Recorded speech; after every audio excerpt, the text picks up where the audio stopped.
epic moment. Hello and welcome to Encounter Roleplay. Thank you all so much if you stayed after One Shot Wednesday. What an amazing Monster of the Week session we had. But now we are here and we are playing Kult Divinity Lost, which if you're not familiar is a horror game, and we do play it as an adult horror game. We've added some caution warnings and things to chat, but as ever, if you need to take a break, please do. If you'd like a moderator to let you know when a scene has finished, just shout out and chat and someone will look after you. We are joined by an incredible cast today. Because it's not just Core Cast on Call. We have our one-shot wonders, the wonderful Ray, Anna, and Kate with us. But I'm going to hand on over to Mitch so that he can do his intro for today. Hello, my name is Mitchell at Penny for a Tale, as seen below. Yeah, I'm really excited about this episode. We got 2 episodes left, as I talked about in Late Tunnel. And we have our 3 individuals from the one shot of I Am Pilgrim, and then below we have our rough and tattered campaign people who have seen some shit. But yeah, that's my intro. Why don't you guys go ahead and introduce your characters, and we're gonna hop into this thing. We'll start with the campaign people because you one shot people. We're gonna get to you in a little bit. Y'all scary. Why don't we start with the wonderful Rindis, and we'll go along the bottom and then sneak our way up the top. Well, hello, I'm Rindis of Party Wipe Games, currently playing Rindis, and I'm losing my tie, dear God. We're professionals. Don't worry about it. Puff Party will continue. Good? I think so. Okay. Sorry. Wardrobe malfunction. The best kind. I'm here. Hi. You can move on to someone else. I don't know what I'm saying. How is Rindis doing in the orgy? Hufflepuff Party. We're good. Got it. And Yeah. Cadence, great to have you back with us. How is Molly doing? How are you? I'm better than Molly's doing right now, technically. Yeah, she doesn't know what to make of the massive bodies, and it's like, oh yeah, no, I'm beyond that. I can't. I'm too old for this shit. Yeah.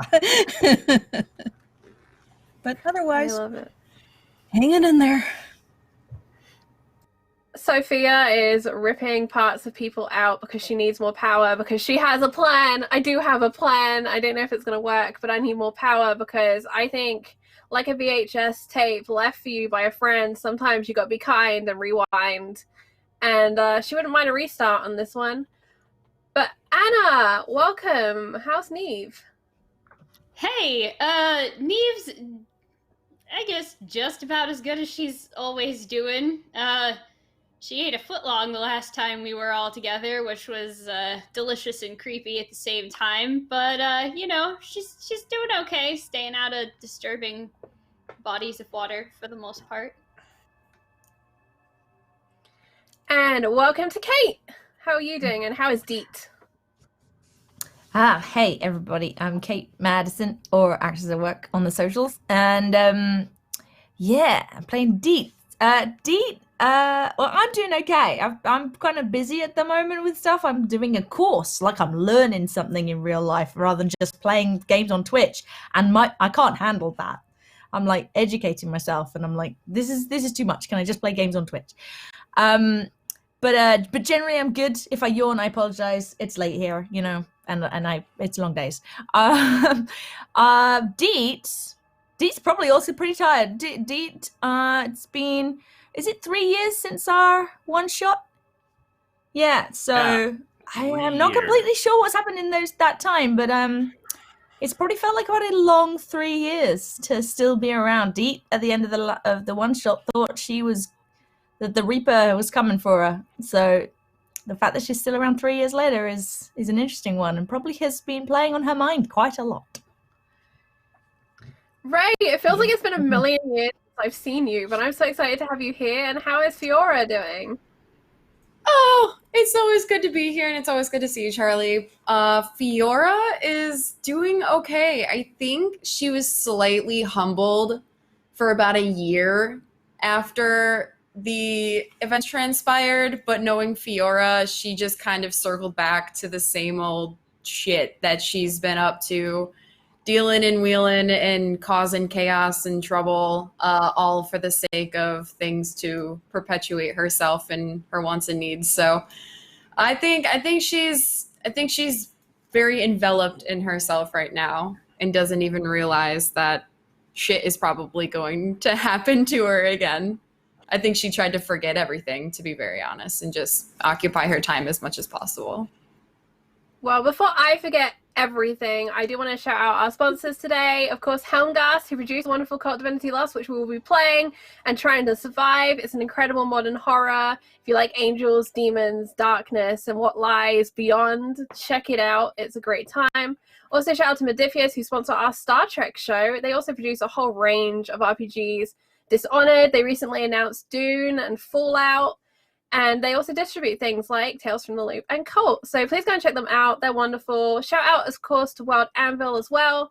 Great place to world build, whether you're a writer, GM, player, or you just like making things and you don't like labels. That's fine too. Yeah, that is it for me on the intros. I'm nervous. I got that nervous energy going on today. I don't know what's going to happen. Last episode, I killed another player character.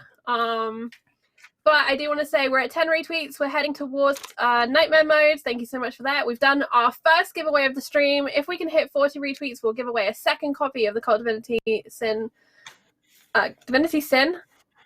Kult Divinity Lost. I'm just remaking the names. Kult Divinity Lost PDF. So we'll do that if we hit 40 retweets. And yeah, I think we are good to go. Every 5 subs, we will give out to all of the players a reroll token, which is what our little dice indicate.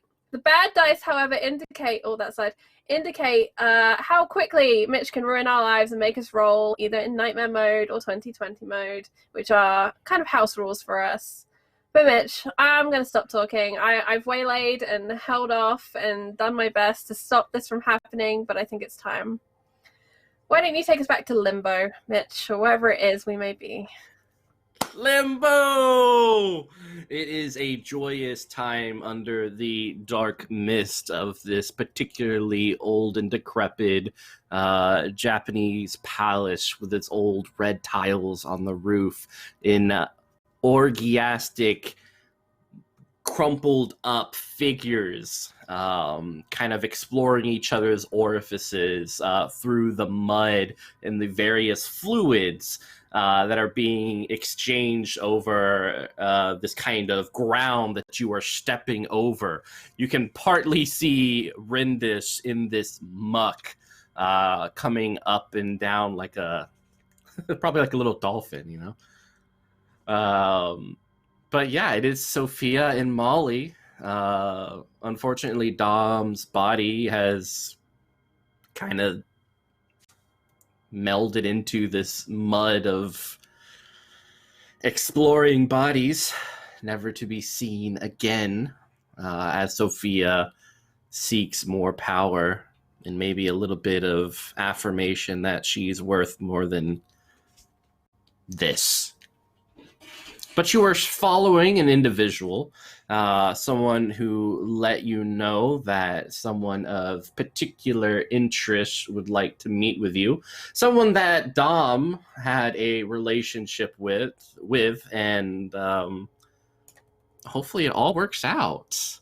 As you move in closer, you notice that the paper screens have these red trickling of almost blood-like veins onto the floor. So it almost looks like human skin has been wrapped up over and over again, and then stretched out. You can hear moaning coming from some of the lips attached to these screens.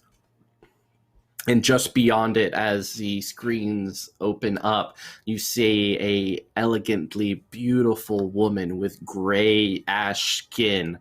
Her eyes are large. It looks like she's missing her eyelids in general, kind of stretched out. Her neck looks like it's been she was hung with several burn marks around her neck and has been kind of elongated with several pieces of flesh sticking out. And you see every now and then a little maggot exploring the air outside and then going back into its domicile. Part of her face is obscured by this fan as she fans herself upon this throne of obscured mist. To her left and to her right are naked bodies, each one ash-like, gazing at you with these almost eyes filled with intense desire. Sophia is kind of familiar with this sort of set of eyes, if she recalls the individual on the train who promised her such a benevolent and wonderful night. There's a silence that falls. Wait, is that how you're describing that? That's not how I remember it. Memories, right? Depends on who you ask. But everyone's watching and it's silent. Staring at Molly and Sophia. Molly's hand covered in blood and gore. A little bit of Dom here and there. I think you will find, Mitchell, that is my hand that is covered in the gore. Oh, did I say Molly? Mm-hmm. I just Molly always did assume not it's do the Molly. murder last week. It was. I mean, You're that is assuming fair. the worst. Wait, can we address that Sophia is breaking the fourth wall now? She's that powerful? Sophia I has am blood that on her hands, but powerful in this. we're pretty Control sure that your Molly attraction. also. We're pretty sure Molly also has blood on her hands. Something done via downtime. Who knows? But when does she not have blood on her hands? Metaphorical or literal? I think Sophia looks towards that woman on that ghastly throne. She's ignoring the other eyes on her. You had a deal, I understand, with a man named Domno. What were the conditions? She moves the paper fan away from her mouth. You notice that she does not have a bottom jaw, but instead her tongue kind of slips out, filling the void of what the bottom jaw normally does, with several teeth sprouting from the end of her tongue, and making that kind of clacking sound that one would expect a little clapping of teeth would make. Despite all this, her voice is serene, sultry, it's enticing like sweet honey on a decrepit and rotting oak. In perfect Japanese, somewhat archaic though, she says, "Come hither, you two. And also, can you reach for the redhead one, the one who is currently enjoying the festivities outside?" If you have any power here, you can reach for her yourself. I'll wait.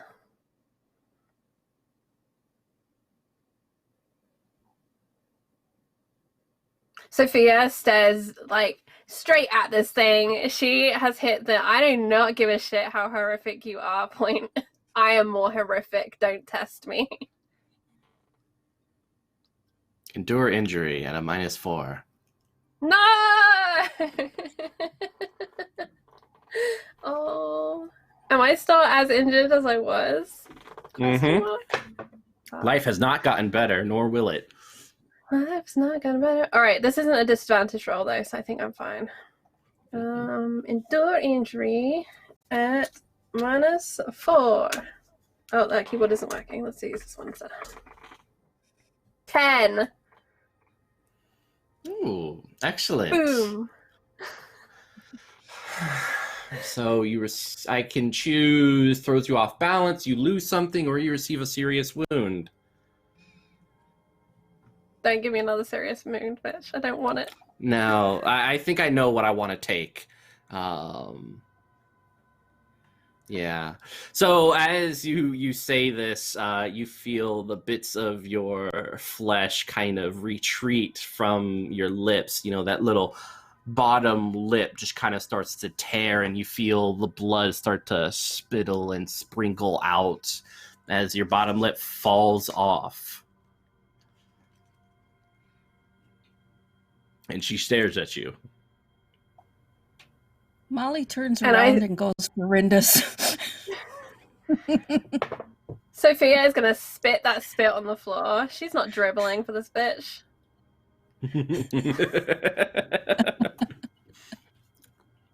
Yeah, you can see your bottom lip just kind of twitching on the ground there. Gross. Rindus. Please find Rindus Rindus. first, Molly. Rindus. I go out And like amongst the bodies and search.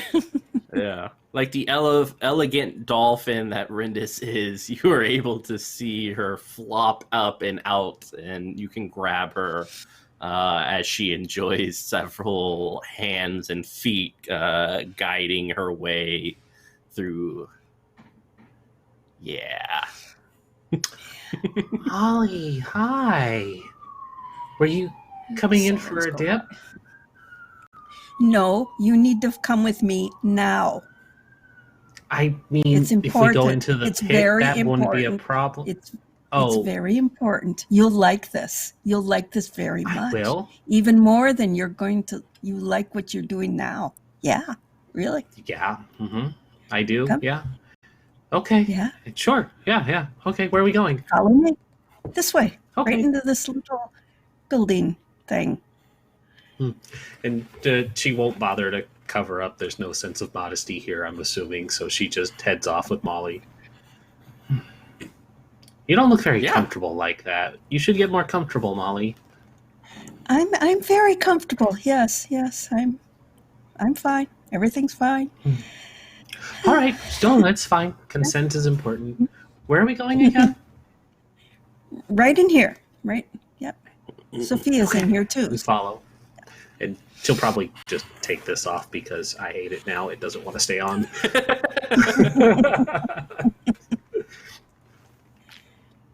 And here you are gazing at this creature described earlier.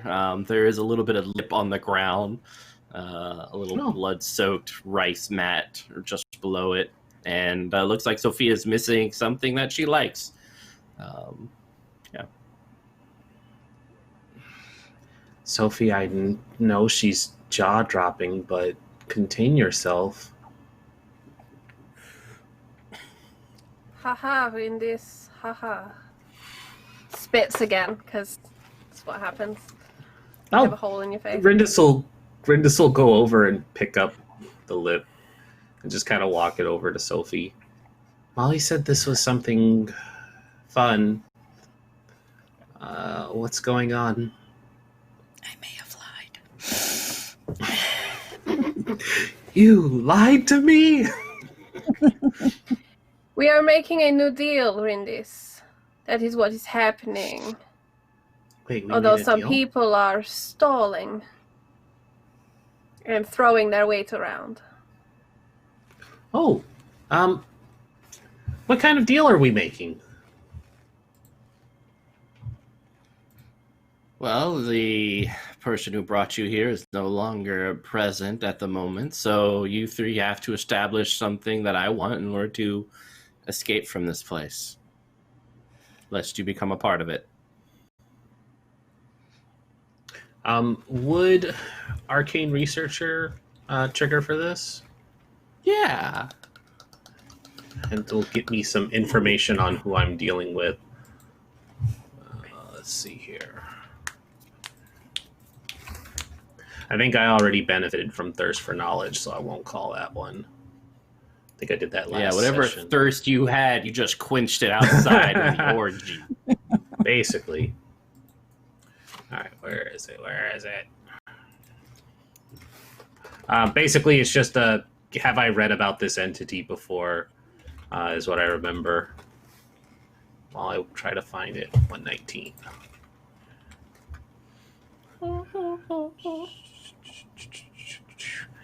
Whenever you venture to an alternate planes of existence or meet entities from another dimension, you may declare that you have read about this dimension or creature before.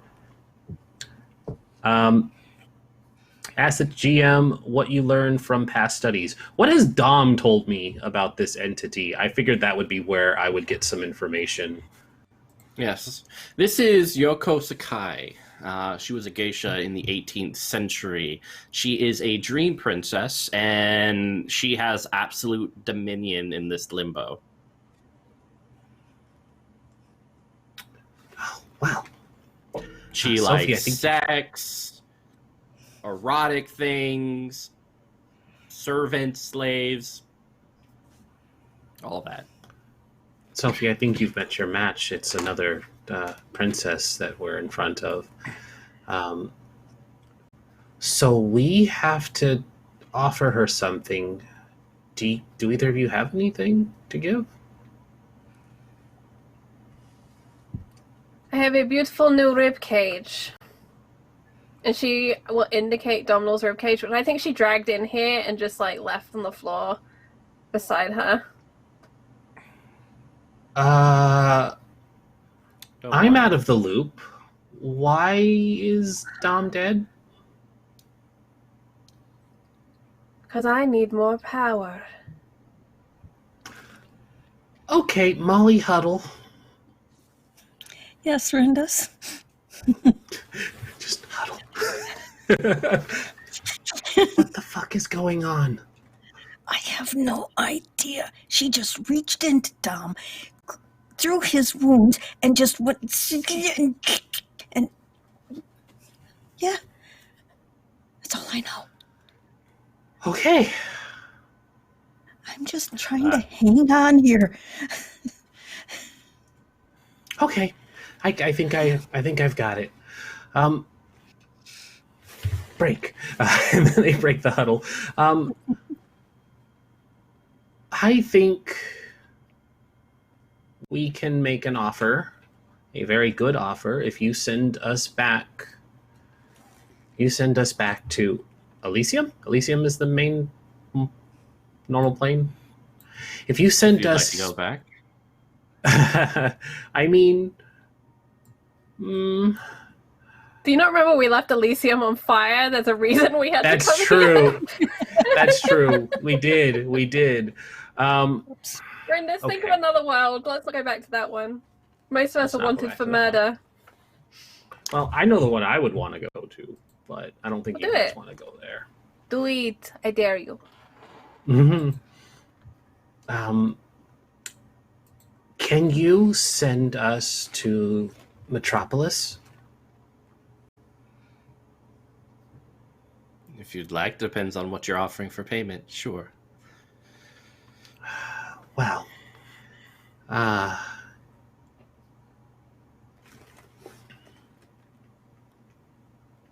Sophie and I have collected some souls recently. We would be willing to trade them to you if you can open a passage to Metropolis, let Molly through, and then leave it open for once the deal is done and then we can cross through. I do not like this deal. Just trust me. Just will trust me on offer this. you the souls that Rindis has collected, along with a exclusive date with Rindis, who desperately thinks you are a dream princess. You will open a portal for myself and Molly to step through. You can send Sophie, Rindis through when you're done. Sophie, huddle. Just comes over. I have an idea. We're not giving All her our right. souls. Rindis, I suspect she can hear you. Just. Did she wave at us? Oh no. Well, I had a plan. You wanted more power. We could have done this together. It would have been fine.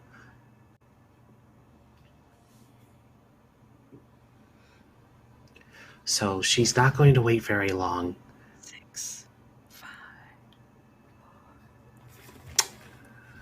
we would like to offer instead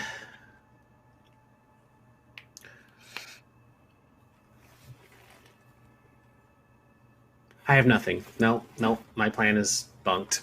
Okay, Question, Molly, what do you Mitch, got? really quickly before I do something. Does this Mhm. entity have a soul? Can I sense that magical vapey energy that tastes oh so good to me?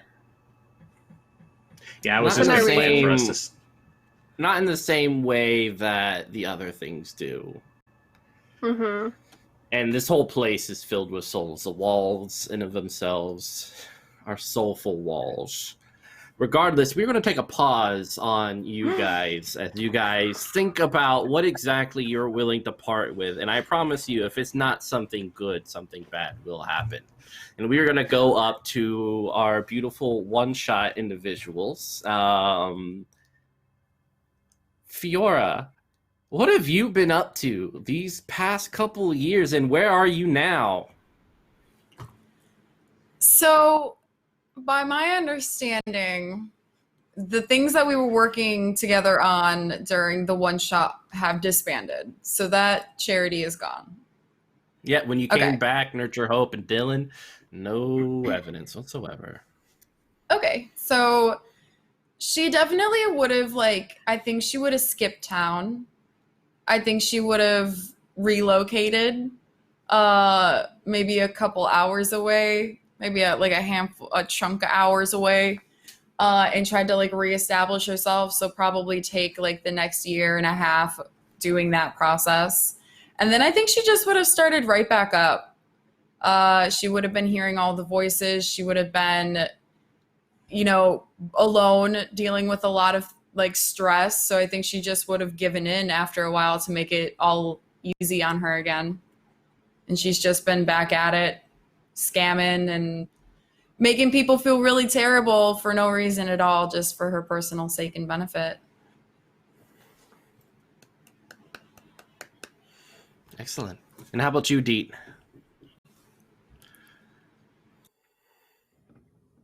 I think Deet would have kind of gone back to, again, what she kind of knows, or at least, again, thinking that each day is her last.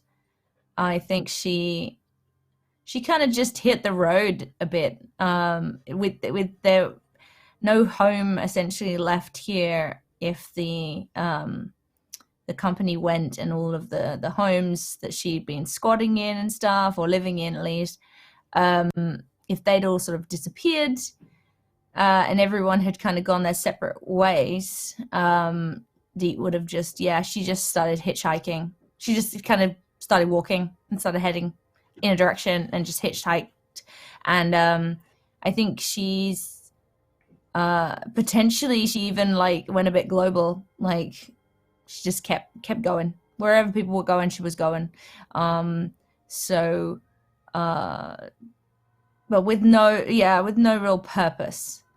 Just, like, and started to sort of wonder herself if nothing really had happened in the last 3 years. She started to wonder if that was, almost that was that all a dream? Was that real? Did they just, did someone just give them some drugs that like made them trip out, and and they just, so she's not sure, because she was expecting something for a long time, and then I think she started to think that, okay, well, if they were going to collect, they would have collected by now. And maybe she headed back. She's found her way full circle, potentially, to where it all began. And I don't know whether she's reconnected with the guys, but she's around, and maybe they've seen each other. And I don't know, though. We'll see what Neve reckons has happened as well. All right, Neve. I think after the events of what happened in the village, Neve has kind of drifted a little bit. She's not really doing the nonprofit circuit anymore. She's gotten different jobs here and there, teaching little kids to swim, teaching old people water aerobics, teaching, lifeguarding. Anything where she can be near the water. She still likes to go swimming, but she makes sure that there's always a light on and there's someone else when it happens, just in case. And I think she keeps tabs on the people that she used to work with, looks them up online every so often.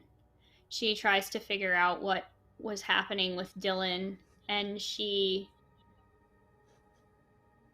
researches like she did before to see if she can figure out where this thing in her arm came from, what it means, who put it there, why.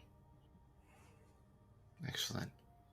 So if you ever can imagine one of those days where it just kind of spins off and almost feels like a dream, right?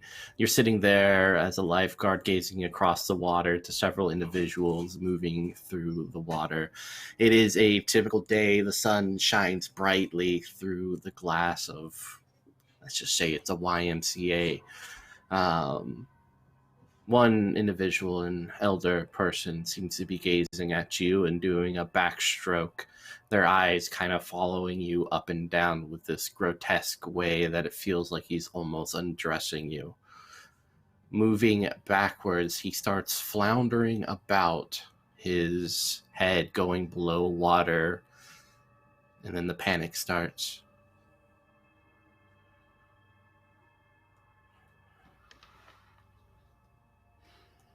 Is he going under? He is. You see little bubbles plopping up.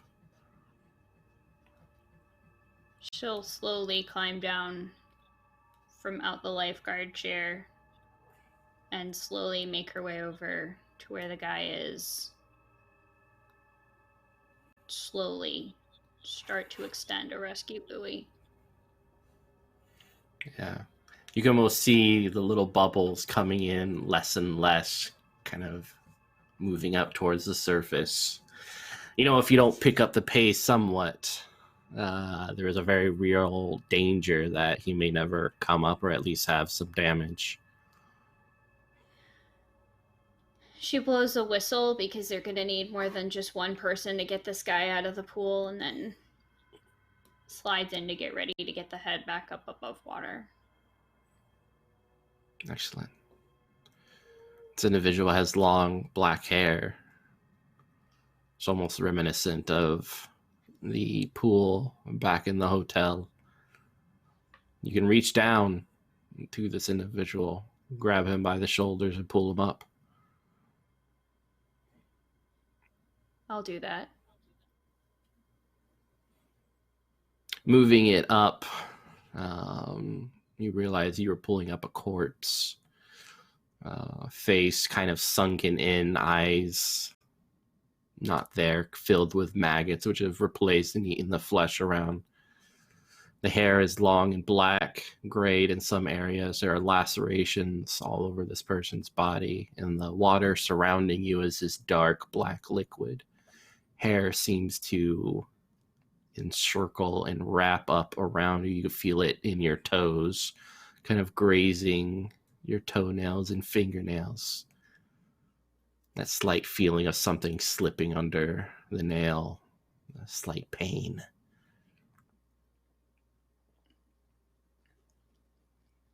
She just leans down towards where the ear would be. Well, it seems like you've been a long time gone. I'm gonna take you out because I have to. But it gets better once you're underwater. Come on. Let's get you out of here. You pull on it, and there's almost like this little rubber band feeling as it flops back up into the ceiling. You notice that there are red bands littered all across the ceiling of this very small hotel room. The pool, dark and black, just as you remembered it. There are bells attached to every corpse as each one is being hung by these red threads of ribbons. And there's that beautiful painting, this letters meshed up together to give a singular message, which is welcome home.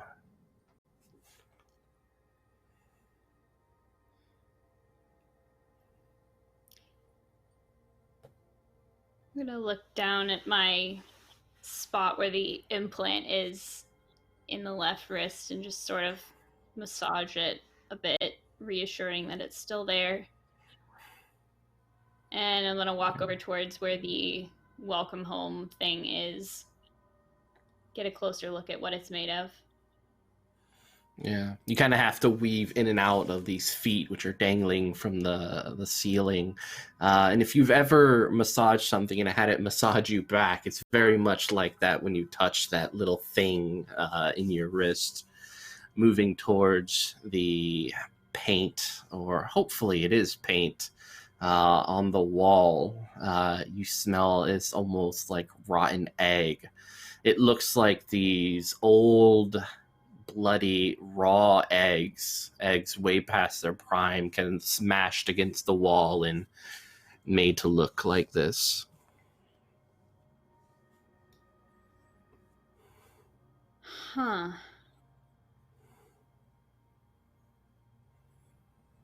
think she'll reach out to just touch it a little and be like, that's funny. The last time I was here, there was stained glass, but I think we broke it. Yeah, it kind of sticks to your fingers. And with that, we're going over to Deet because we need to have her join this amazing party. Deet, what are you up to? I think she's just sitting outside of a bar, and she's got a drink in her hand, but she didn't buy it. It was left, like half a beer or something that was left by someone on a table outside, and she grabbed it and just sat down.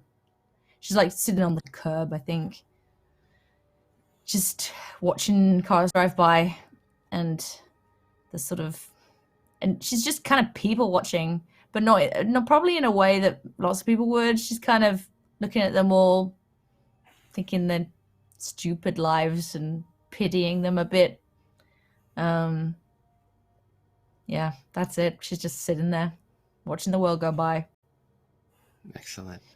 And thank you to Chaotic Story, who gave Ray, with a brick, one truth. So feel free to rein that in, whatever you'd like. You are God in that instance. Deep, there is a particular moment when your eyes linger over one of these individuals, and there's that slight moment where both eyes, or pair of eyes, gaze at each other, and there's an exchange of some significance. Whatever it is, definitely this person had a unfortunate day. You smell alcohol from this person. Very tall, lanky, with this kind of trousers and sweatband feel and look to it. If you ever smelled old newspaper, he very much smells like that, with a hairline that is ever climbing over the ridge of his skull and ever decreasing. He looks at you and immediately takes several steps forward, drunkenly getting close to you, kind of invading your personal bubble, as it were, his long nose angled down at you. Take a seat, buddy. And I kind of grab him and kind of almost push him over, but like to push him away from me, in a sense. Like, yeah. Yeah, he kind of flops down onto the ground, smiles at you, and just kind of gets back up and steps ever closer. Okay. There's a thing called personal space, and you're invading it, so piss off.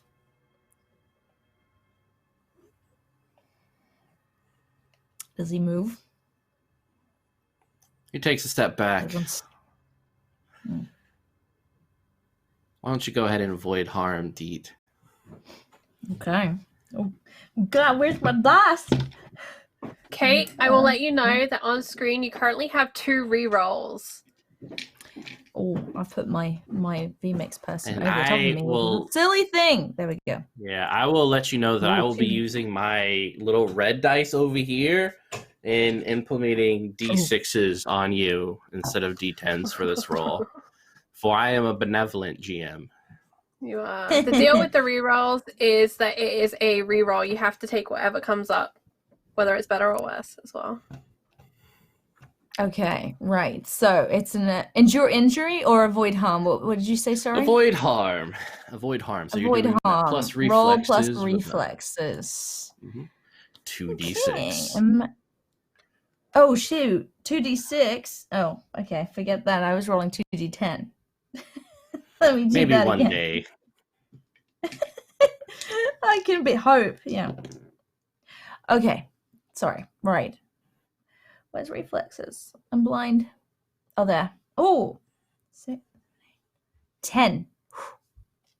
Yay! You avoid the worst of it, and you feel like this stinging pain as you feel several of your veins being ripped out the back of your arms, being pulled by another assailant behind you who is then proceeding to whip you in the back with said things. None of it goes past the flesh, of course. This isn't the worst it could have been, but there is blood dripping from your fingers onto the ground as this person before you smiles, gazing past you towards whatever is lacerating your back repeatedly.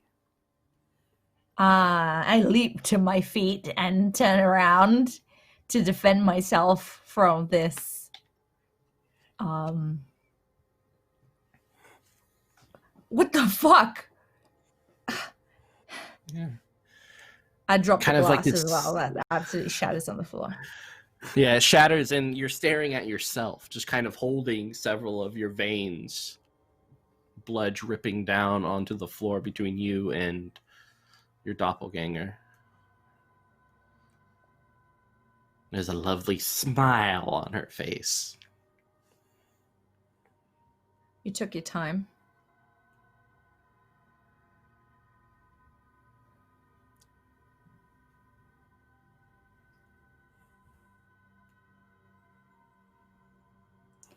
What's the other bloke doing? Is he still there? Okay. You feel his gaze behind you, though you don't really know where he's at. He's kind of just out of your... He's not. I'm not letting him be peripheral. behind me. No one's behind me right now. I am turning to so that nobody is behind me, as far as I know, anyway. They're on other sides. You're going to have to figure out which one you want to focus your attention on. Oh, I'm gonna back up until unless they try and circle me. I'm definitely backing up to try and get them both in view. Excellent. I just got And they attacked from both- behind. I'm not gonna let that rest.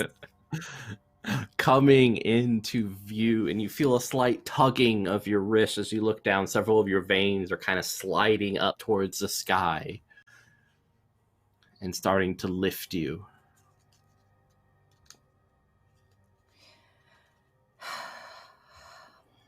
Well, pretty sure I haven't just taken anything right now, so.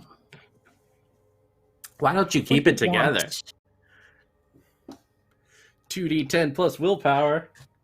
Oh, it is. Oh, I get you. Okay, I got confused. So you used it to down it. I got it. It's not been that long, Yes. and I'm already forgetting everything. I was trying to help you with the 2d6s, Got ya. and I did. Oh, that's not a Uh-huh. great roll.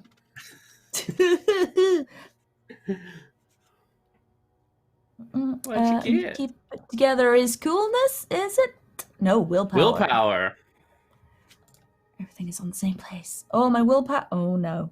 Oh, no. 5. I do not keep it together. Oh God. Okay, so we're just gonna leave your scene hanging right there as As I fear, start screaming insanity. real bad. Yes. So why don't you take a -4 to your stability? The life you have lived is maybe false, who knows, but you are not in control, and maybe -4. you never were. I kept it on unfocused since the last game, so I just go down You 4 can- points. Is that how? Yeah, you three who've had 3 years of comfort and joy can reset your wounds and your stability back to where it ought to be. Okay, and then down. We'll give you a 1, 2, fresh 3, start 4. for this. Yeah, distressed makes sense. Okay. Yeah, you're distressed. Comfort and joy. Welcome back to the always distressed club because I never heal past distressed. I literally, no, I only became unfocused last game. I don't know how it happened, and like at least on the stability thing, I'm pretty sure in game and mentally, she definitely hit some other places. I think she was unhinged at one point, but still. Oh yeah. We'll see how far we go. Fiora, how are you? What are you up to? Are you ready to come back? Yeah, maybe not. Fiora is probably like, depending on what time of day it is, she's probably at her office, just kind of like doing her daily mill about, trying to keep a semblance of a normal facade up. If it's near the evening, I think she has 2 cell phones. One is clearly for her day life, one is clearly for her evening life. Her evening life phone has probably been going off the hook.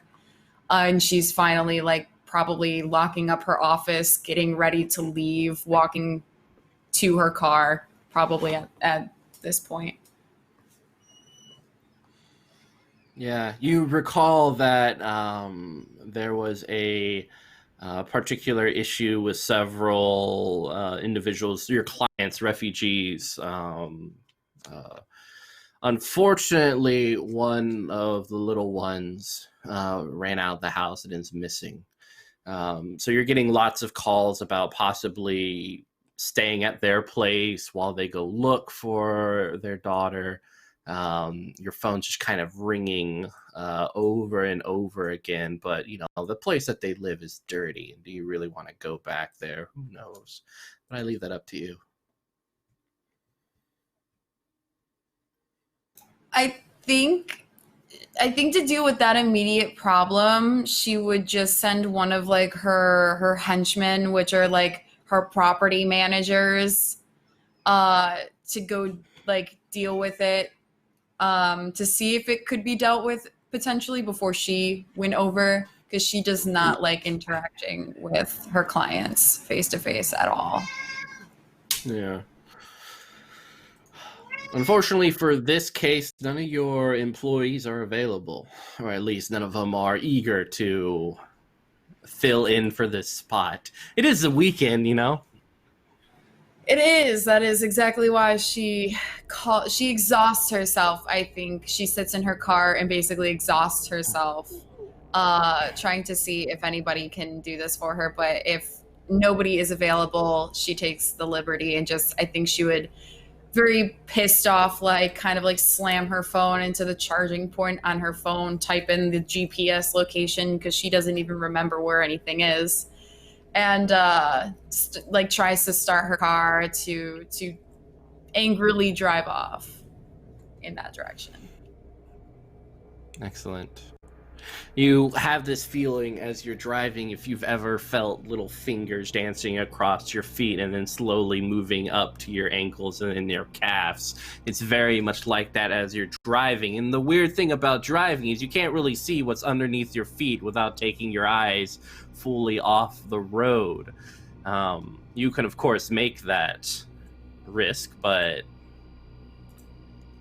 the apartment's not that far. Yeah, no, I think at first, if it just feels a little uncomfortable, she might try to do like the one while one foot's on the gas, kind of like scratch the other foot with that foot sort of thing, just try to be like, oh, it's just probably nothing. But I think if it persists, I think she would, like, if there was a stop sign or a stoplight or something like that, I think she would try to like look down to see what the fuck it was. Yeah. You look down and, oh man, the serenity and calm when you realize it's nothing. Maybe it's just the AC blowing a little bit too hard, too vigorous and too enthusiastic upon your calves. But hey, everything's fine. I think she like kind of, her heart starts to beat a little bit faster, and I think she kind of like turns the knob of the radio up maybe a dial, a click or two, just trying to like drown out any sort of like weird anxiety, because everything like gives her anxiety now. She's like everything is pretty much overstimulating if it causes her any sort of panic. So I think she's trying to keep herself composed as she's driving. Excellent. And the only song that seems to be playing is Time Is On Your Side. Yes, it is. And you kind of hear the slight humming and this far away, staticky noise emanating from the car. And there is not a single point in time during this drive you did not feel as if someone was looking at you from the back of your car, gazing at you in that way that, you always check the background when it's nighttime and you're praying, dear God, let there not be anyone there. And no matter how many times your eyes shift back over there, that feeling is ever present. And if anything, it's only growing by the minute. How far away is she from her destination at this point? 10 minutes. She definitely then will take the liberty to pull over wherever it seems convenient, and she like almost has like a meltdown as she like quickly like looks behind in her back seat and does like one of those motions, hopefully to distract whatever may be behind there, if anything. But she goes like on a full-on panic. Yeah. Why don't you keep it together? Cool, perfect. Oh, and I have a Bane, right? Yes. Roll 2d6. Oh no! Wait, what? Yeah. Put those 2d10 down. Maybe sometime during this game you will use it, but not today, and not right now. Okay. She's doing okay. 4, 5, 6, 7. She got an 8. Oh, that is not okay. No. That is not yeah. It's appropriate, so we keep it. Yeah, so -4 to your stability. Shit's getting real. Cool. You haven't felt this unsafe in a very long time. Appropriate. Very long time. So how do you react? What's your night like? I think she does one of the whole, like, grips the steering wheel really tight, puts her heads against it, like, just does the whole, like, breathe in, breathe out, keep yourself composed, whatever her therapist had taught her in the years prior, because she definitely had to go seek some help after what happened to keep herself contained. But she's like repeating to herself, like, everything's fine, everything's okay, like nobody's there, it's fine, just keep going, everything's cool, you have to meet somebody. And I think she then restarts her car or re-puts it in gear and tries to continue onto this house. Excellent. You come to the apartment complex. It's this old rundown place, obviously a place where you put someone when you don't care about the well-being of individuals. Cockroach infested, AC sometimes work, heating never works. Crime is at an all-time high, and there's a lovely little CVS just off to the side there. It's barely lit, but you see the apartment. It's kind of on a 3rd floor, a 2-bedroom. I think she takes the liberty of parking in the CVS parking lot as close to a light post as she can, and then she's got like one of those like keychains with like the light on it. So she's got that plus her phone that she's got her flashlight on, and she's got both of them kind of like gripped in each hand. And she goes to approach the apartment, and as she's doing so, I think she with still with the flashlight on, but she's starting to call the client to make sure that they're outside and know that she's there. There's no reply, but you do see that the lights have turned on in that little apartment. Inviting. It's good enough for her, I suppose. She is feeling very, very uneasy, but she's like, it's fine. It'll be fine. It's just quick. It's just a checkup. Everything's cool. So I think she just kind of trudges on still, hangs up the phone but has the flashlight out, puts the other small flashlight away to have a free hand, and goes to walk up to the door to knock on the door. Excellent. The moment you knock on the door, it kind of shifts open just beyond, and I will let Anna describe her apartment. So go ahead. Well, you saw what the outside is like, and you've administered this type of building before. But what it's like on the inside is... it's the place of someone that didn't even try to make this seem more comfortable or more home-like. There is a mattress directly on the floor next to a kind of gross patch of black mold that is kind of slick looking in the dim light creeping up the wall. There's a couple empty cups, plates near the mattress with some flies buzzing around them. They haven't really been washed. And 2 cardboard boxes that have some clothes and things like a toothbrush, other personal effects and stuff like that in it. And I think as you come in out from behind the sort of back shadow of the door is where Neve walks out.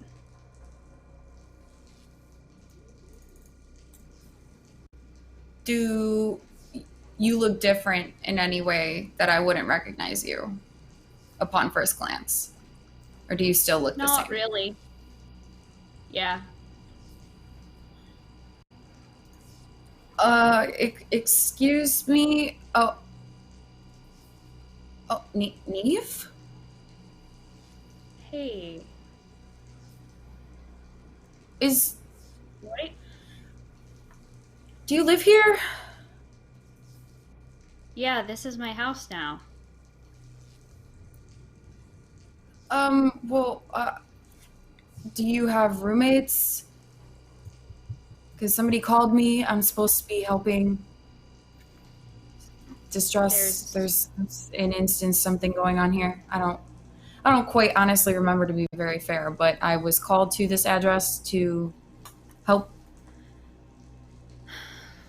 Some people have been complaining that there are rats in the building, but it's only like hold on. And she goes back in her phone and she'll kind of like pull up kind of like the instance report of whatever's been going on and see that it's about a missing girl and that she's supposed to be like watching the house or watching the property or helping out while it's going on.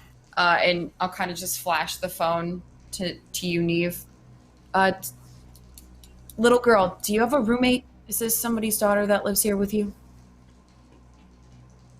Do I know anything about this? I mean, looking at the names, it's somewhat familiar, but everything just kind of blurred. I mean, memories repressed or something. I'm sorry, I don't really talk to my neighbors that much. Okay, well, is anybody else around? Are you the only person? I just want to make sure I'm doing my job and I don't get called back here later. It's the weekend. Yeah, no, that's okay. We could go find out. Let's just check next door. See if anybody's home. And I'll walk out with her. I'll walk Down out. to the cold, rainy night. Just over to the apartment right next door. Knock on the door, kind of feverishly. Hello? Yeah. Hello? Anybody home? The door opens and there's this pale woman on the other side of it, her face gazing at you, but looking down at your shoes. Hello, did you call? I'm Fiora, the property manager.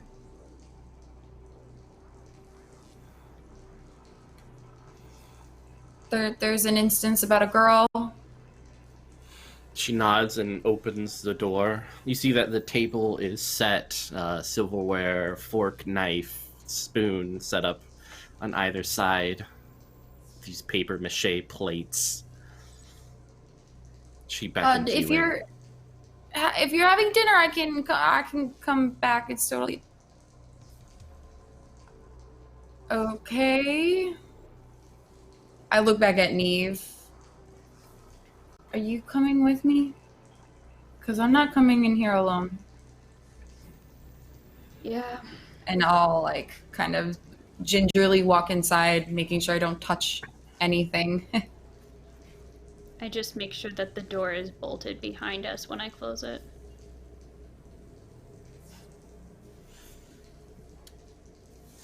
Excellent. She immediately goes to the freezer and starts pulling out these kind of Tupperware products with meat filled within them. Taking them out, she places them on the paper plates. When she opens the fridge, you notice that there's a small body within it. Feet ripped off, no longer possessing hands. And it looks like the eyes have been ripped out as well. But she nonchalantly just closes the door after getting a bit of milk from the fridge and starts pouring it for you. That's your missing girl. Does it look like the missing girl? Hard to say. It's definitely a little girl and definitely not gonna make it. Age-wise, young enough to fit into a fridge? Yeah. At that proper Okay. height. I can come back later, ma'am. I definitely did not know that you were having dinner. I just ate myself, and I actually am quite busy. So if it is totally fine if you are busy as well, and I will start backing up towards, keeping her in front of me, but backing up towards the door. She smiles as she takes a few steps forward.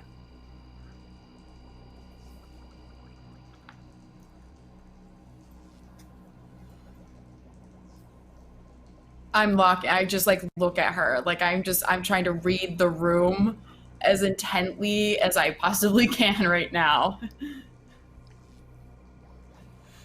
It's almost like, you know, if you've ever done something in another culture that's very offensive to them, it's that look that, you know, you've denied them the opportunity to serve you a meal after coming into their home. It's not polite.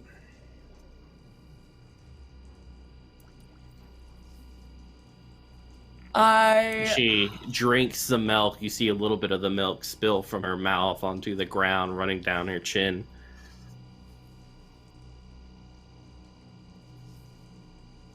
I think I'm trying to like get Neve's attention to see what her move is.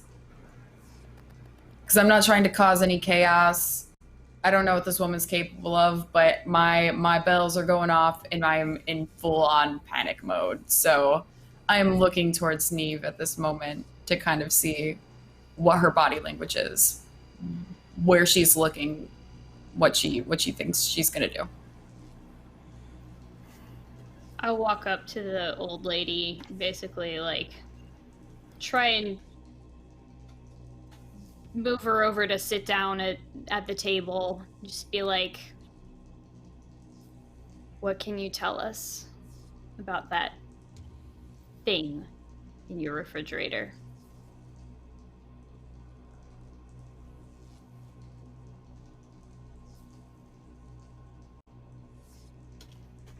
She smiles, and you hear that little bit of laughter coming from the bedroom.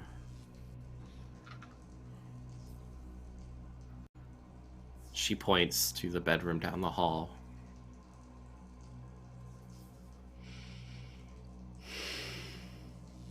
You stay here, I'll go check it out.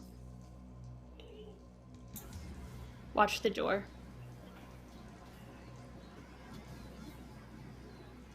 Okay. Okay.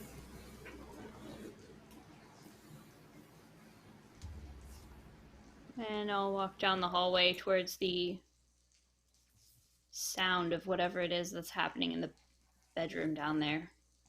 Yeah. As you move to the right, you see little portraits of your group, all 4 of you, happy and smiling, ready to take that wonderful trip to Japan. Oh, it's going to be so wonderful. There you are, about to board the airplane. There you are, right on the island, the beautiful sun in the background. And then as you come up to this bedroom, the door is slightly ajar. You hear what sounds like the tearing of something wet and vigorous just beyond the door. She reaches to the side where she would normally have kept the gas mask at her hip for all that time, and then realizing that it isn't there, it's kind of balls that hand into a fist and opens the door. You see your friend, Deet, hanging by what looks like her veins from the ceiling in this almost crucified Jesus-esque, picturesque image. Just below her, you see 2 wild dogs which seem to be making some sort of meal with her feet and her calves, the tearing and shredding of meat, that wet sound smacking against each other as she is having a good old time, a smile on her face and laughter in her heart. And with that, I want you to keep it together, and then we will hop back over to the OGs.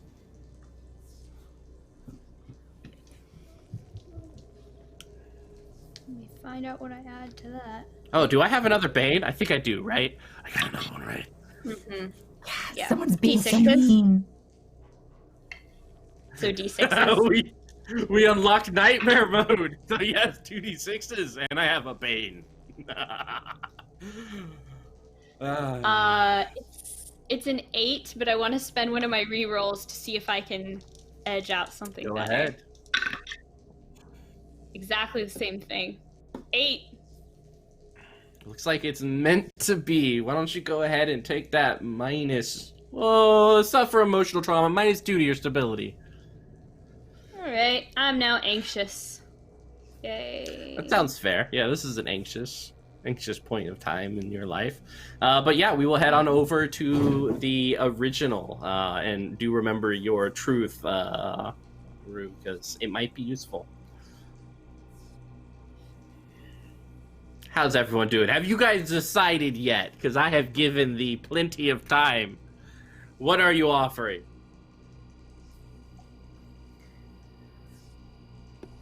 Okay, we have something else to offer.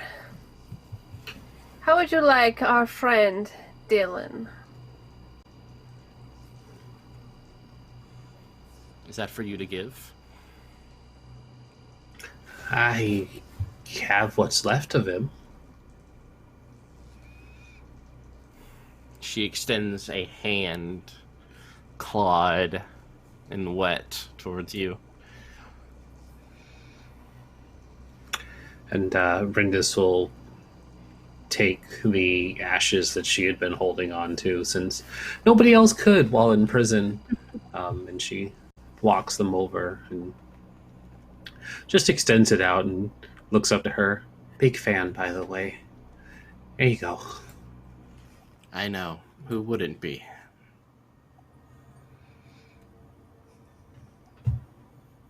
And she I hand him motions over. to... She takes it and motions to the door to the left. Get the fuck out of my domain. Or I will tear the other half of the lips from that special, delicious, beautiful one. Can we fix that? I know it was a punishment, but will she be back when we cross over? Do you really want to, Rendis? It seems like she takes everything from you. I'm sure she would have been much more of enjoyment to those outside than you were. Do you really Maybe- want her to have her lips back? Maybe she'll appreciate it. I have stockpiled those souls that were originally on the table if you'd like them in exchange. Why would you give her this? And she's Come just on, gonna tell me. kind of. She's gonna look back towards Sophie for a moment. Because despite everything, I still love her. Maybe this will be enough. You know it won't. You're always gonna be her little bitch. Through and through. Just another stepping stone. I'm sure if Dom or Dylan were here, they would be fawning over Sophia, and you would be that third disgusting cartwheel wrapped up in shit. But if that's what you want, Rendis, sure, I can accept someone wanting to torture themselves. As long as you know your place. Yeah, I'll gladly. It's an exchange. I don't want the souls. I want you to say it to me. Actually, I want you to say it to her.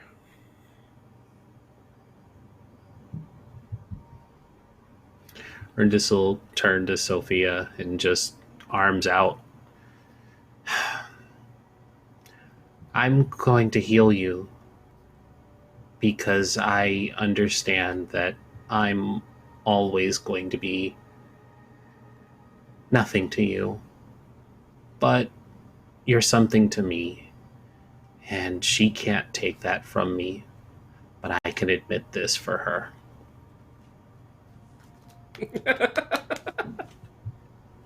Sophia, what's your reply?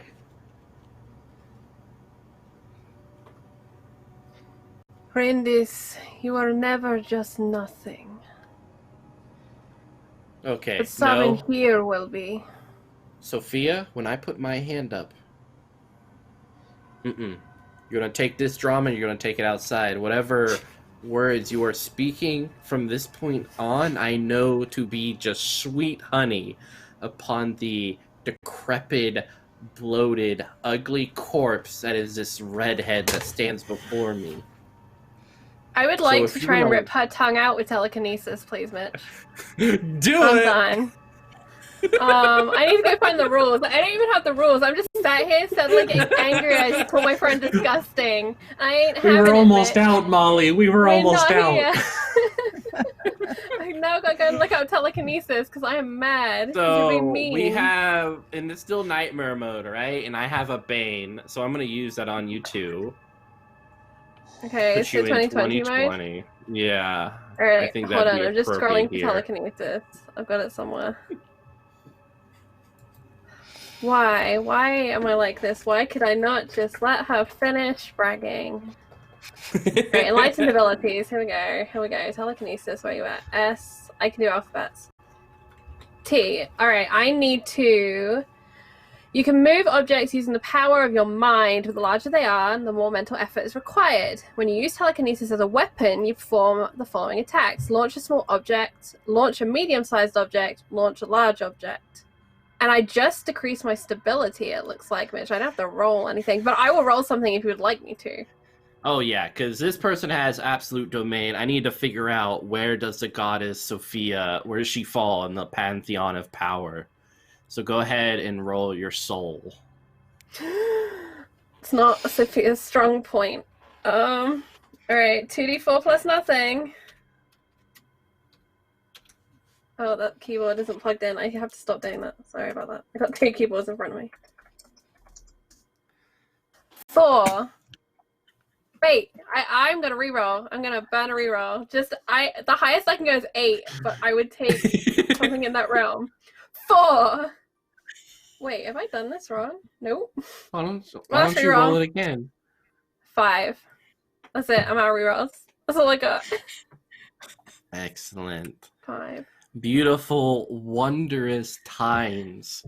If there was one person in this group, Rendis or Molly, who you feel deserves the most punishment, which out of those two would you deem worthy of that punishment? Oh, Mitch, why you gotta hurt me? Rindis. That's who Sophie would choose. Excellent. And what You did you can't want hurt to rip Molly. out? But I have a question. When this comes to her, is it a question of who Sophia thinks deserves it or who she thinks could take it? Deserves it. Alright, then Rindis. She blames Rindis for quite a few things. And she owes Molly. So whatever it is you wanted to do to this thing, I want you to describe how you do it to Rendis in excruciating, beautiful detail. Alright. Sophia's dark eyes snatch to that woman, and there's a squint for a moment, and then suddenly her whole head just begins to turn as if there's a force dragging it around, and the eyes fall on Rindis, and the mouth is dragged open by invisible hands, and the tongue, pink and wet, is pulled forwards and forwards and forwards, and there's a squelching sound until eventually, with a strange elasticity, it snaps in a cascade of saliva and blood. Is that enough detail for you, Mitch? You like that? I like it. Cool. Thank you. welcome. So, Rendis, you have a serious wound. The serious wound is that you no longer have your tongue. There is a slight giggle from this princess. Fabulous. All right, I have had enough amusement from you three, so please, out.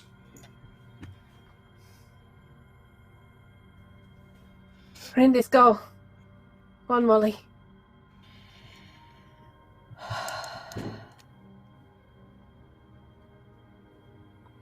Rindis will leave.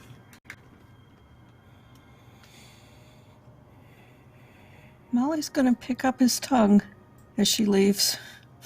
Her tongue, sorry. How about Sophia?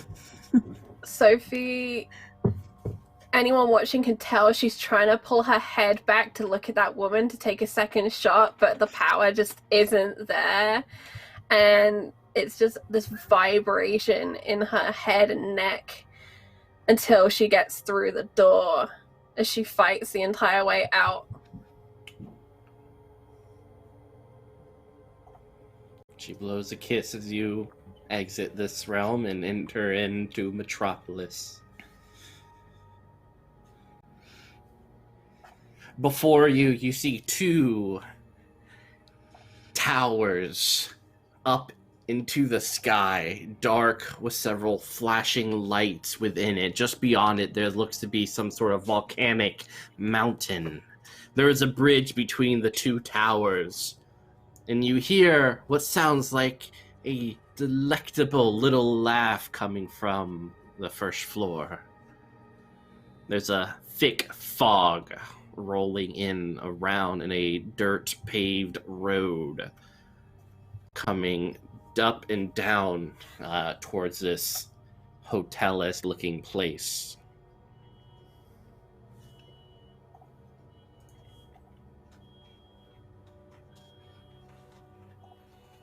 You wanted to come here, Rindis?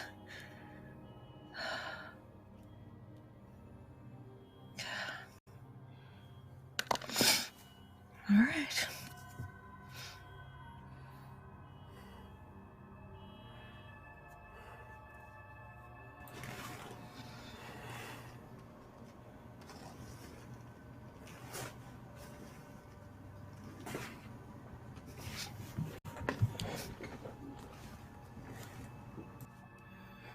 Sophie squints at the pair of them and then suddenly understands why Rindis is using gestures, and her posture sags.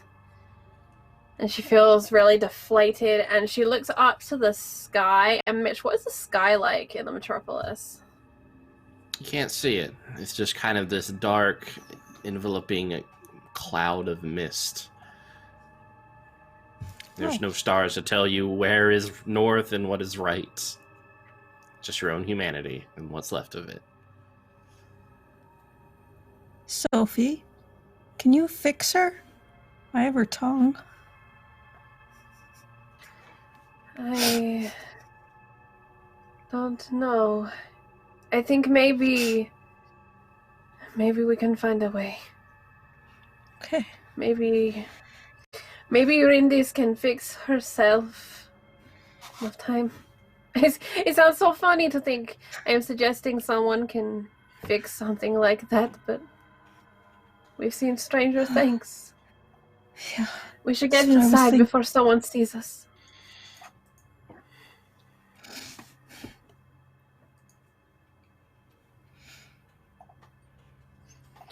You guys Wherever head inside is. going through the first floor of this elegant, swanky-looking 90s hotel with its cement walls and red elevator. You hear that laugh again, and you can almost see the silhouettes of two women moving down the hallway.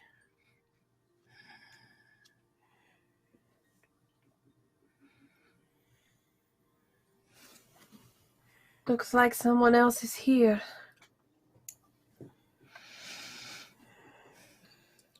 Neve, you hear these little voices behind you.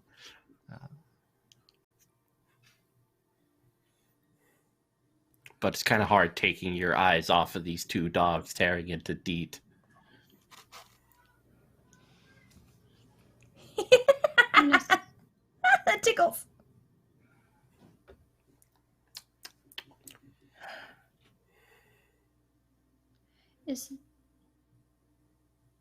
Is what I'm seeing really there? With Neve, you're never sure. She's wondering. Good thing to wonder. Fiora, if you look to your right, you notice three individuals who've just come into this hotel room, and it's no longer that apartment place you knew that you stepped into. It's kind of this old, familiar hotel. You're back home.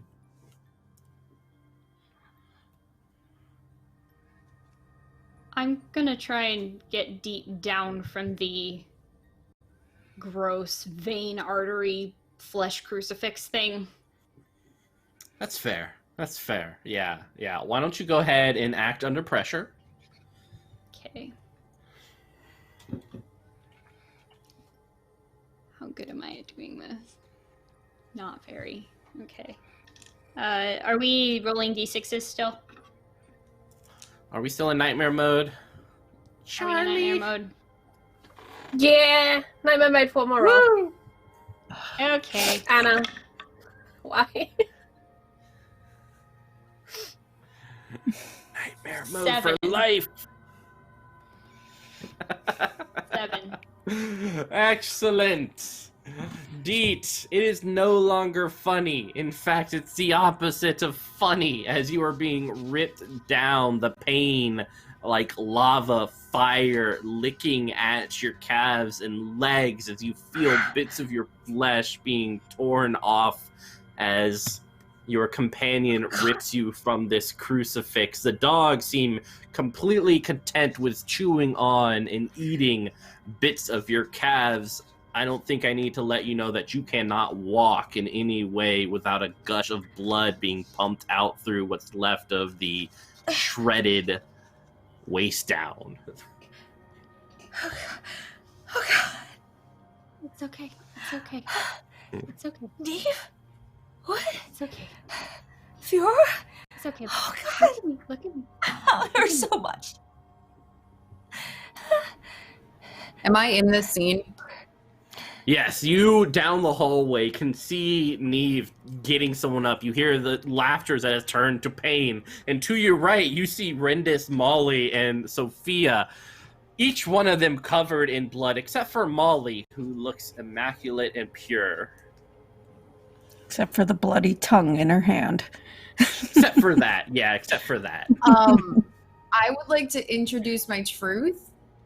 Yes, and go. have it be that before we switched locations, I, like, in that time between, I think I would have tried to excuse myself to go to the bathroom, and I think I would have, I picked up like a towel or something to help out with Deet's blood. A first aid, a bandage, or something. I picked up something that could help slow down her bleeding. Yeah, you can get like some leather straps and towels.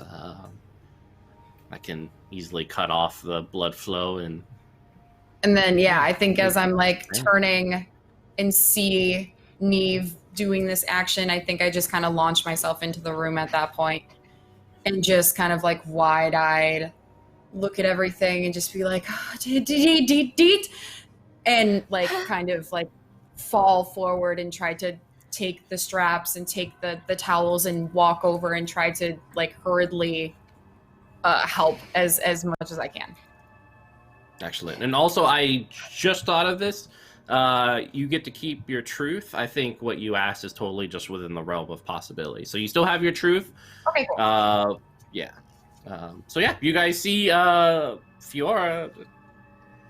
They're screaming. There's laughter. It's fun family reunion. What? Okay. Okay. All right. Here, Deet.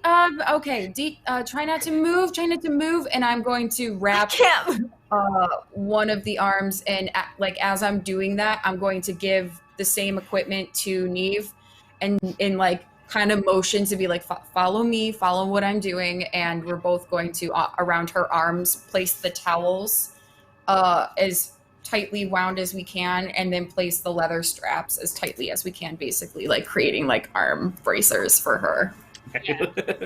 Yeah, so you have to do that to her arms. Her arms mostly are just lacerated kind of right over here, so just a towel will do. It's mostly the legs which have been eviscerated, which you have to do the leather around to cut off the blood flow, which is got, like Mega Man painful.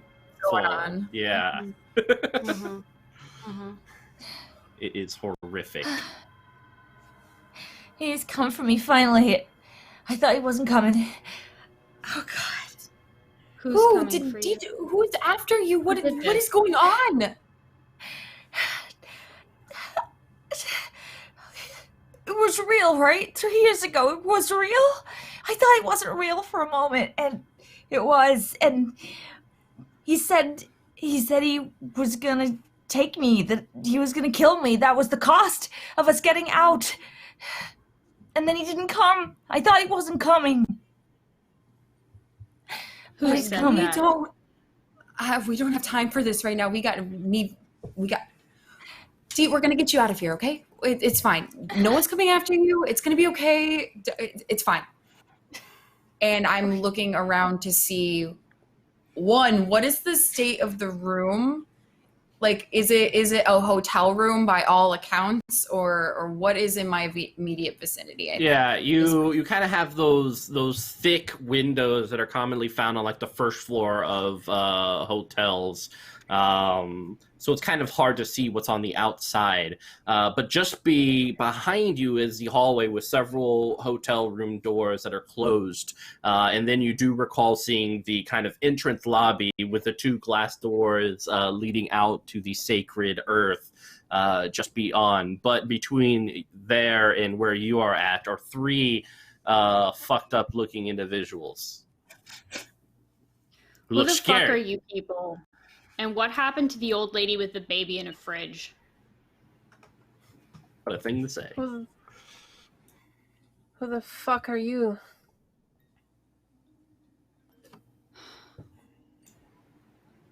My name's Neve O'Connor. He asked you a question first, so I think you are the ones who are at liberty to answer. we have a woman if you cannot see. And like, Wait a I'm like minute. trying to hold her legs. I know with you. her. You were friends with Dylan. Friends Dylan? is a strong fucking Yeah, word, no, lady. Yeah, fuck You Dylan. worked with him. I saw you around. Yeah. Who are you? Who are you to Dylan? Sophia glances to Molly and Rindis and like half rolls her eyes as if, well, this explains everything. Fucking Dylan. Everything Dylan. Everything is always Dylan. So what, did he start some sort of side business with you all two and leave you high and dry? He's dead. Good riddance. Shit. Probably. Maybe. Yeah.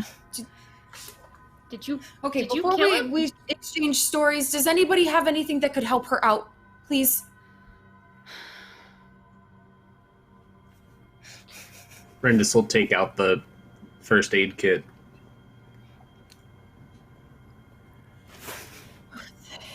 Thank you. If you need someone to do stitches, I can take it.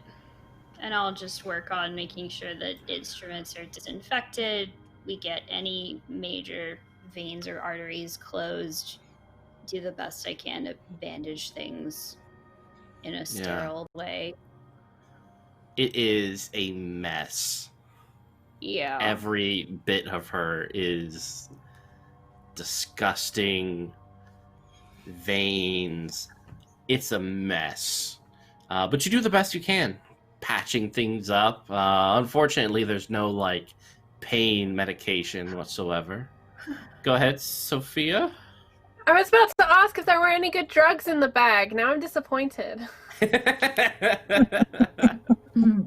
I mean, if you were holding that bag at any point, are there any good drugs left in the bag? How dare you, Anna? Fair. Mitch, what I would like to do as Sophie, as this kind of scene, this medical crisis is playing out, she's gonna take a look around this space, but really what she's doing is she's attempting to flex to see if there is anything she's unlocked by ripping Dom's rib cage out, by reaching, because she's getting really frustrated. She knows someone is out there living her life. She blames Dylan for all of this. She just screwed up Rendis's life some more, again. Now there's 3 more pissed women here who, I mean, they seem fair play, to be honest, but before she does that, can she feel anything? Is it maybe like see beyond the veil or something? Yes. Pierce it. Right. Look Is at the that truth of things. is that soul again? Oh, yeah. Oh yes. Okay. Okie dokie. Here we go. 7. See through the veil. Or see through the illusion. This is great. All right, so your eyes kind of pucker up, trying to gaze into the truth of everything, and you know that what is around you is as true as anything you've ever felt before. There is more truth in this place than anything else. It is more true than you are at this very moment, Sophia. And with that kind of acknowledgement of that truth, you know that you have caught the attention of something. A little skitter-scatter, a pitter-patter here and there from the floor right above you. Something smells you, that sweet Sophia scent, moving through the vents.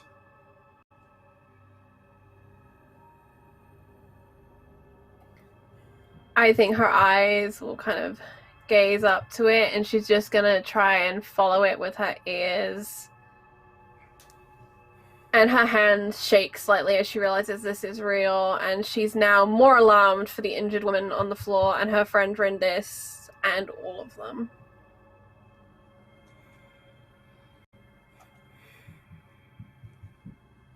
But she is very quiet because she wants to listen very hard.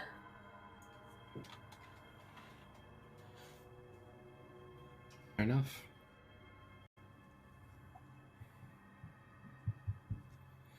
So what are the rest of you guys doing? I think as Neve is stitching up what remains of the rest of Deet's limbs, she's just kind of trying to quietly talk her through it as well, try to get her to breathe pretty deeply. And then as she's just saying, like, no, it's gonna be all right, she says, Mom?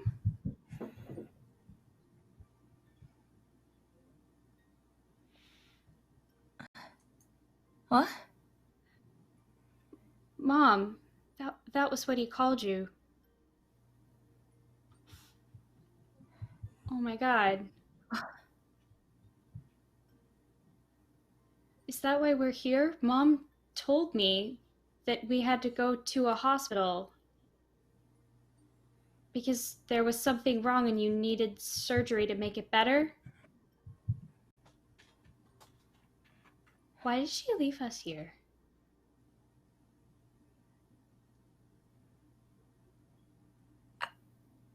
I don't know.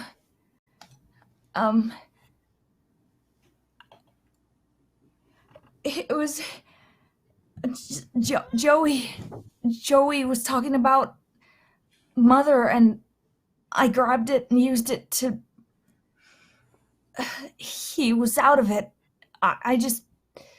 I don't know the Mother, but whatever worked to get us out. Do you think maybe you could do that again?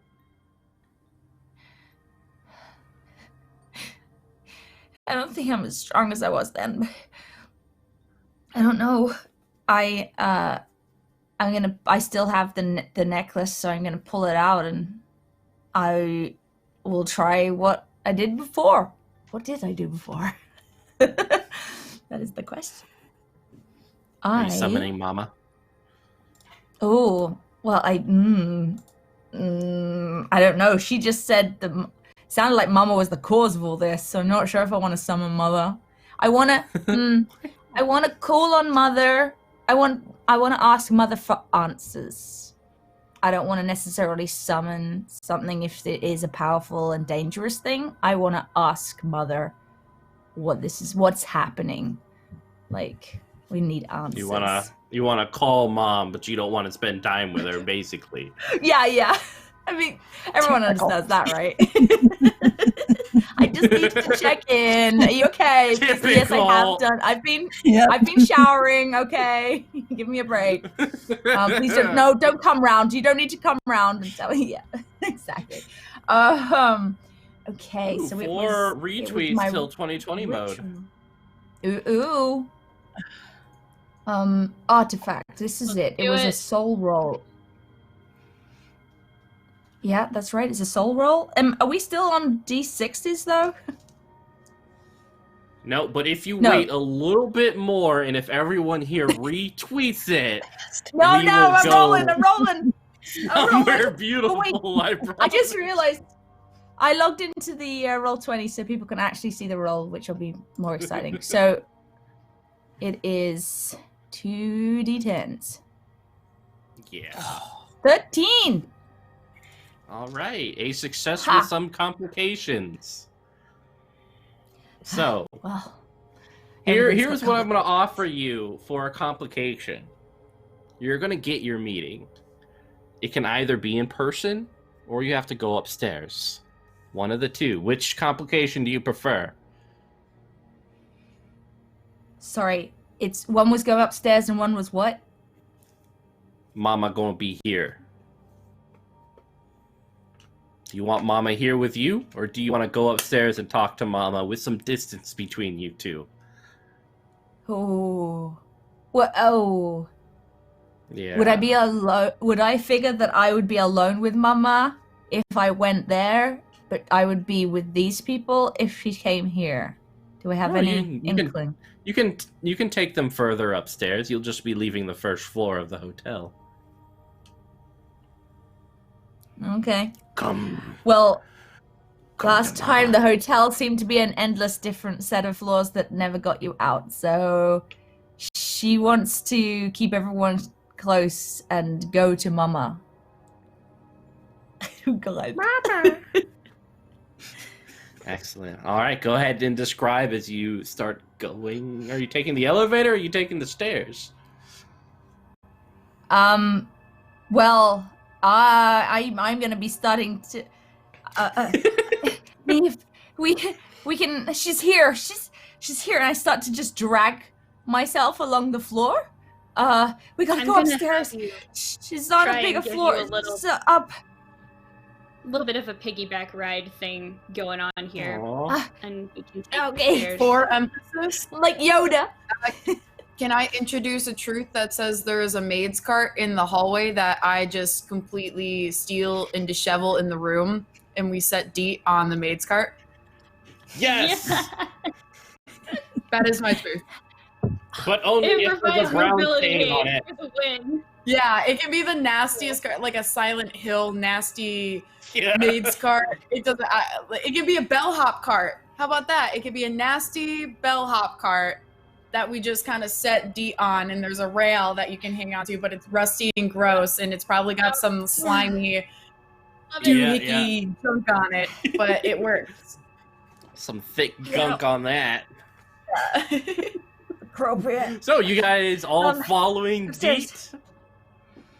Mm-hmm. Yeah. Well, And I'm helping Steering me anyway. push Deet where Yeah. we need to go. And behind my shoulder, I will call back and just say, she did something last time. All hell broke loose. So I don't know about all of y'all and your role to play or our role to play. I don't know if you visited us or we visited you, but regardless, should probably all stay together. If she knows what she's doing, and I think she might know what she's doing, you might want to come along.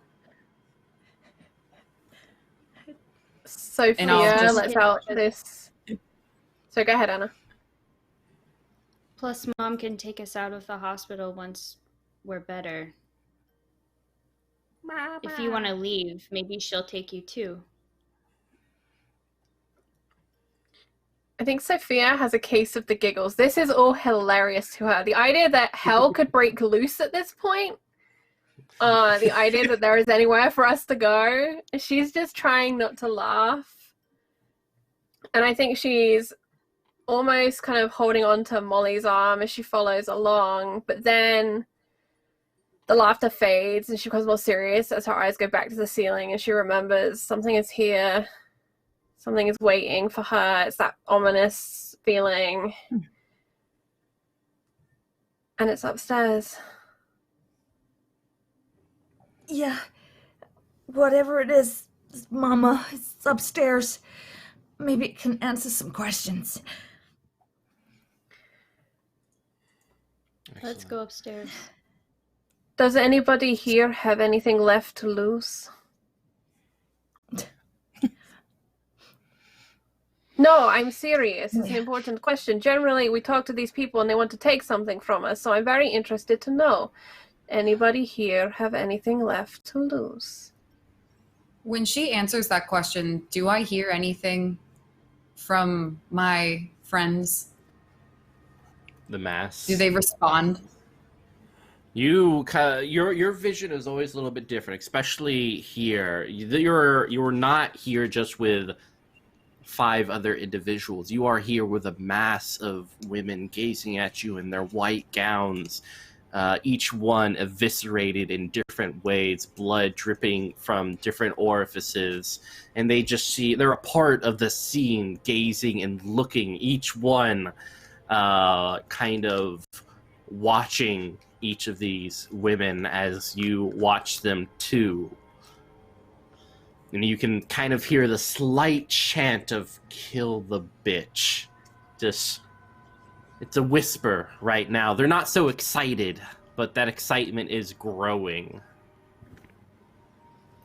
And then, so with that, I think in response to Sophia's question, she kind of like walks away from the cart for a minute and gets close to both Rindis, Molly, and Sophia, and intently looking at all of them while she says this, she goes, I've never wanted to lose absolutely everything I have more than I do right now and be free of this prison.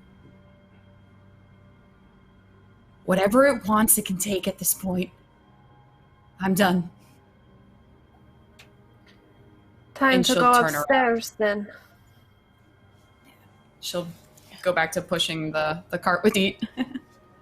Yeah, and Rendis, you feel a slight pulsing item within your mouth. It almost feels like a tongue, but it's not exactly as it should be. It pulsates, it moves, almost slithers around that little parasite that grabs onto your tongue and continues to live inside your mouth well beyond when it's supposed to. But you can use it to speak. I just probably wouldn't show it to anyone. Oh, there it is. Okay. That was weird. You're better. That's a word for it. Do you want this then? Show him the tongue. I'm sorry. She's gonna hold up the tongue. We've got a lot of history together. I think I will. Okay, good. Mitch, she's gonna put the tongue back into her mouth to see if that helps. I mean, someone else has moved into that prime real estate. Your tongue is now the side tongue, not your main squeeze anymore. And it doesn't look like you can just slap it back on. She'll pull the tongue out and just give it a sad look. All right, well, nope, that's no good. She just pockets it for later. As you do, Fridays.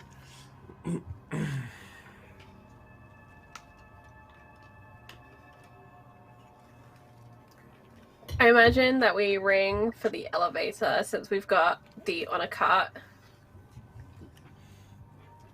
Excellent. Is it one of those nice ones Yeah. with the little arching spiral that shows what floor the cart, the No, elevator it's is not on? nice. It's not nice at all. It just seems to have the same. I'm sorry, shitty and dated, Mitch. How about that? What? I'll take shitty my and bad. dated. Sure. This elevator. Is it like the Yeah, I Terror kinda get Tower elevator of doom where we're just ding, ding, ding, ding, waiting for this Yes. thing? It does stop on the second floor for a couple of minutes, but then it comes on down to the first floor.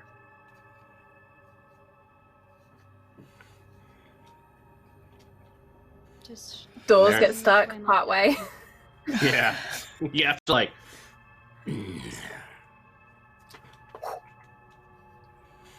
you hear I that sweet instinctively jazz. press a button that I know that we're going to. The second floor. Yeah, if you say so. Yeah, she just reaches out, knowing where she's trying to get to.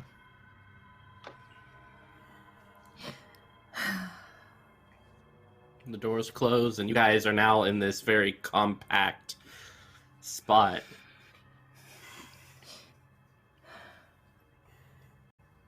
Who the hell are you, guys?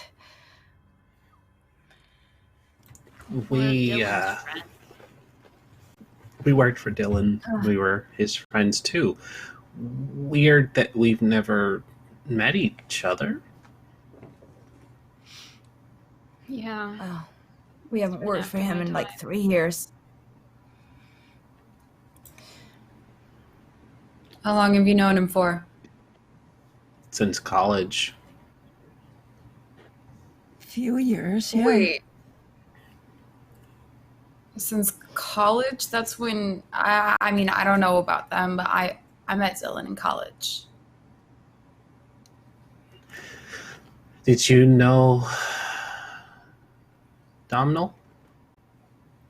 No, the name doesn't ring a bell for me. Huddle. She's gonna pull Sophie and Wait a Molly into a second, huddle. Rendis. Weren't you and Dylan dating, Fiora? Were me and Dylan dating at some point in college? I have no idea. That's up to you.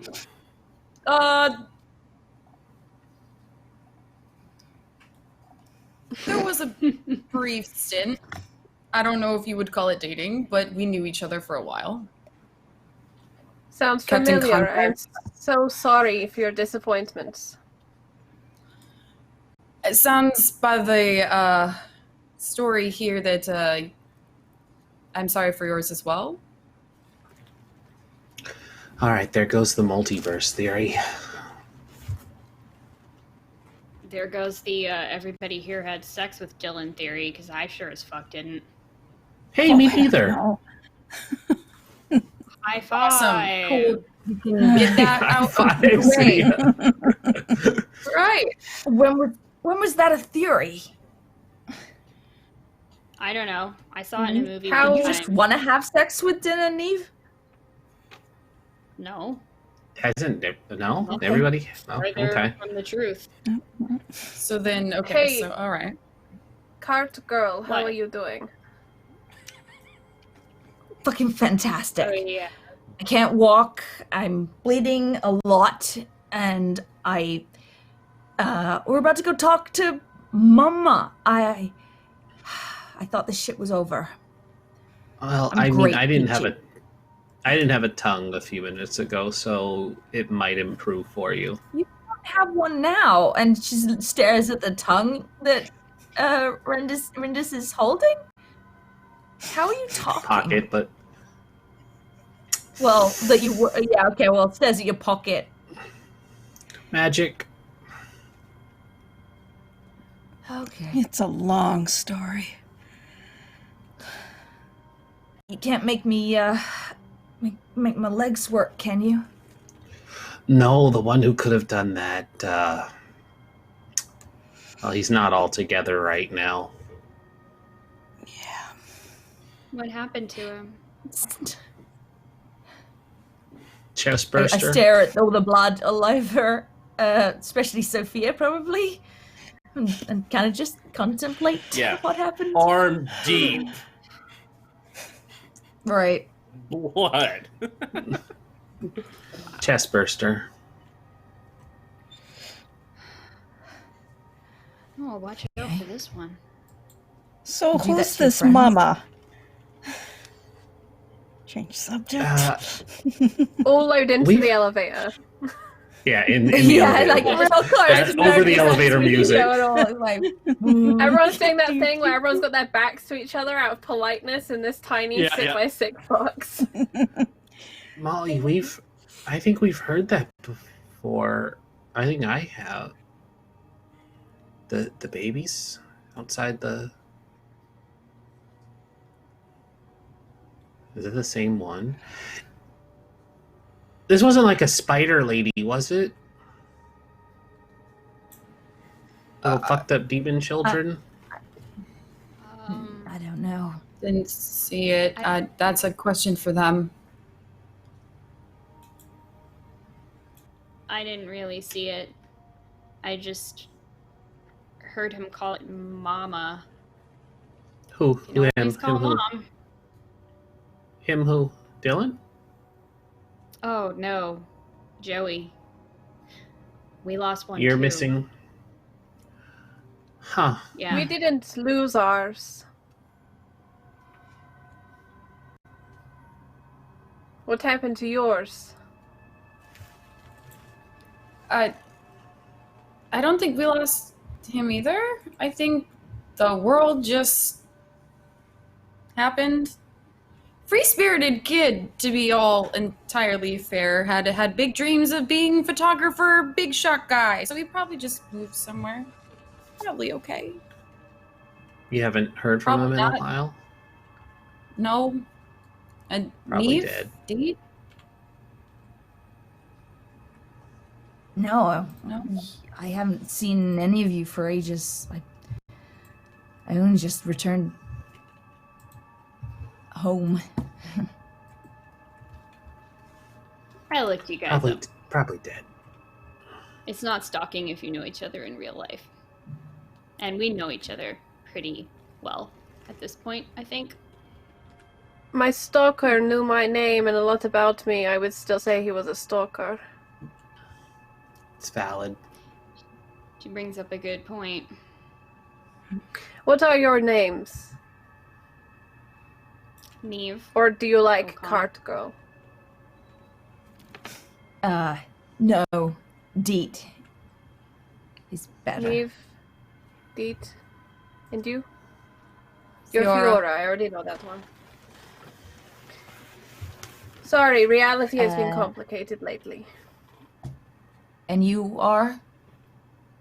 I'm Rindis. Rindis. Molly. Okay. Go ahead, tell me Bloody what you'd hand like to girl. call me. Bloody hand girl. Know what? I like it. That could be my new name. Okay. Wow. I'm Sophie.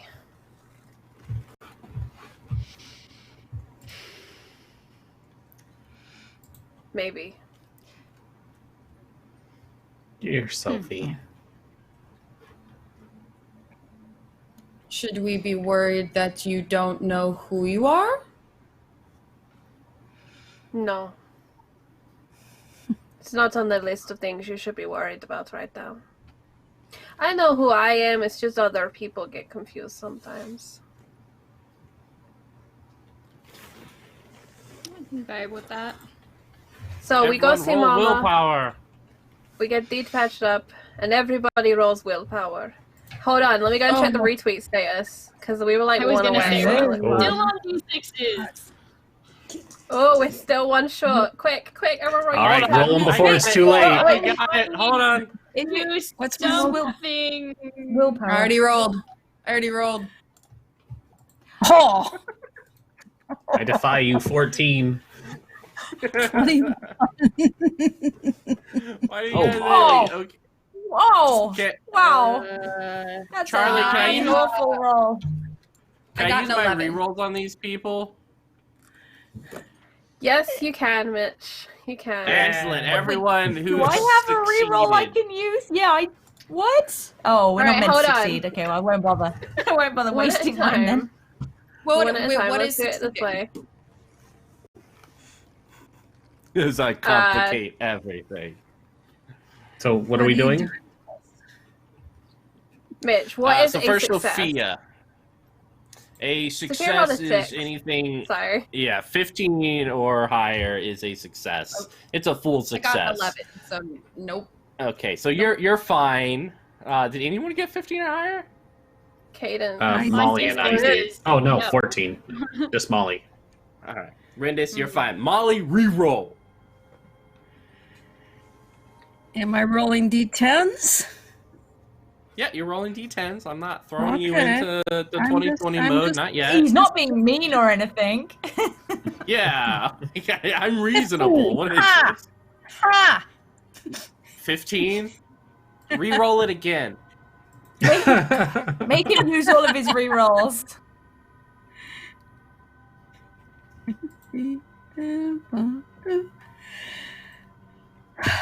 18. Ha! Oh my god, I can't with Molly. Nah. Burn them all, Leave Mitch. Molly Burn them. Keep alone. going. Keep Nah, going, we're Mitch. leaving Molly alone. I can't do anything to Molly. This is a goddess right there. Okay, for everyone who got the yes and statement, which is anything from 10 to 14, you feel inclined to tell one deep, dark secret that will put you at a bad light with everyone. If you straight up failed, you have to divulge 3 of them. So that is what's happening on this elevator. You think that you would be at the 2nd floor by now, but it doesn't feel like it's moving very quickly. And if anything, it doesn't look like you will get to the 2nd floor till all of your dark secrets are out on the table. They're the dark secrets on our sheet, right? Because I only have one on my sheet, but can I just No, make there's 2 a more dark up or something? secret. Yeah, it's a dark secret that you guys have within yourselves. Not necessarily on your sheet, just the fucked up Okay. shit you think about and do on a daily basis.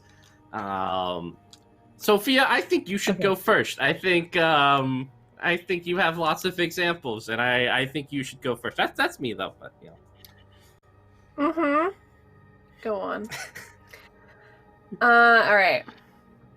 Sophia feels this compulsion within her, and she turns to Rindis.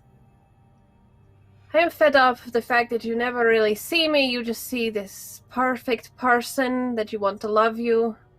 That person is never going to love you. That person struggles to like you. But that's not a secret.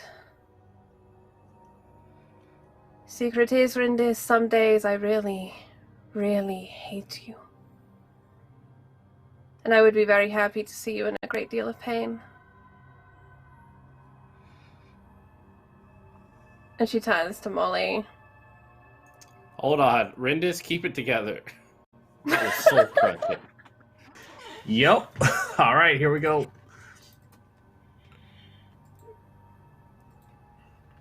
Uh, 14. All right, you get to choose guilt-ridden, scared, sad, or angry with a -1 stability. Which do you prefer? It's definitely angry. That's fair.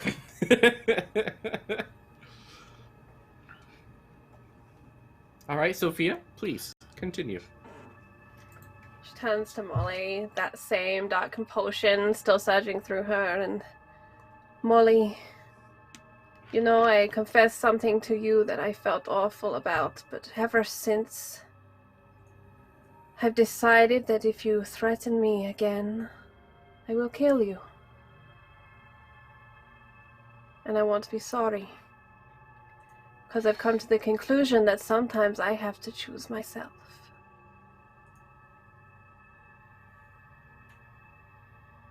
You can certainly try.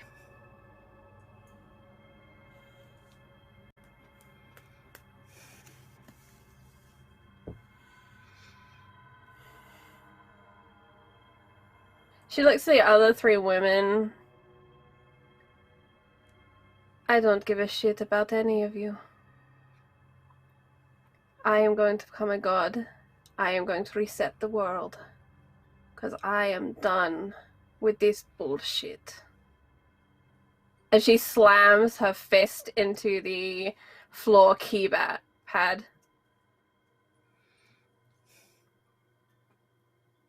And in her head, she whispers her final secret, because what she just said wasn't really a secret.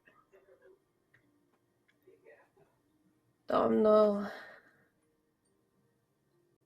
I'm going to get you back.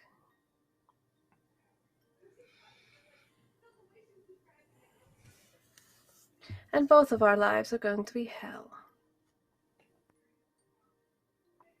And she falls silent, her back to everybody now, as other secrets and dark moments run through her mind, and her eyes trail upwards, listening, watching.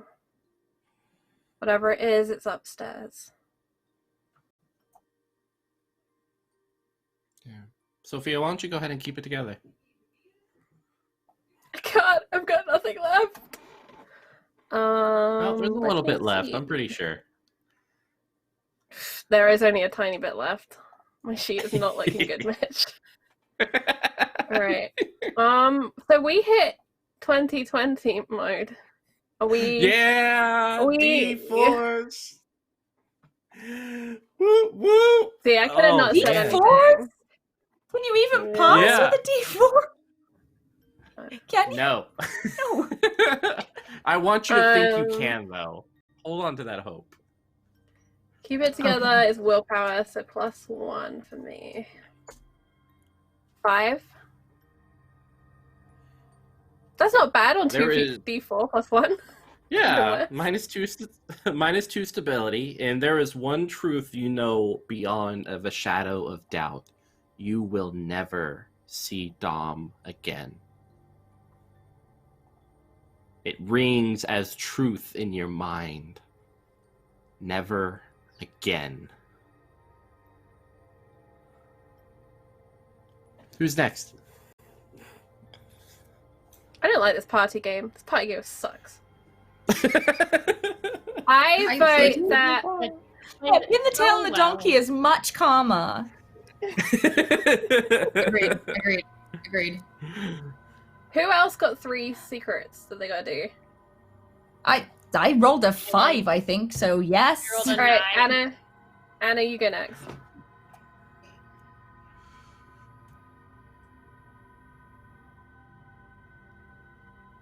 The reason why I knew about the gas masks 3 years ago is because that's where I grew up. That's where Mom and Dad dropped me off with that man from the pool underwater. They said I was gonna stay there and get better. But when I came out, it was still only $1,200 on the discharge sheet.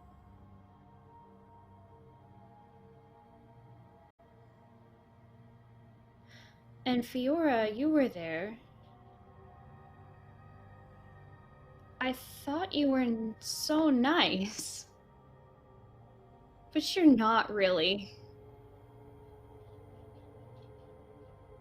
You like to make people think that you care about helping other people. And I was stupid enough to believe that that was really what you meant, but you don't. You care about making yourself look good. Doesn't matter how many roaches are crawling in the walls of those apartments that you manage, as long as none of it ever sticks to you.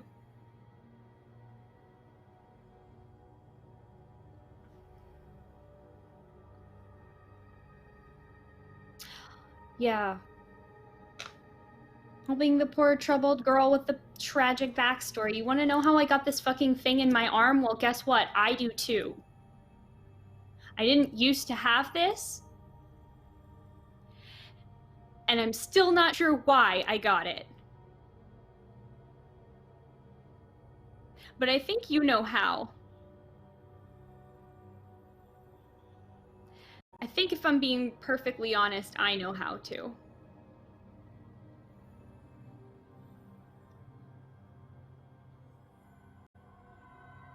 That's my 3.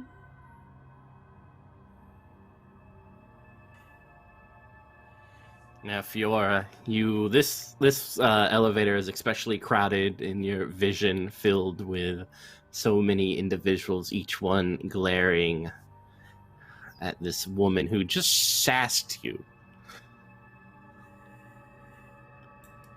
I think, begging you. yeah. Kill her.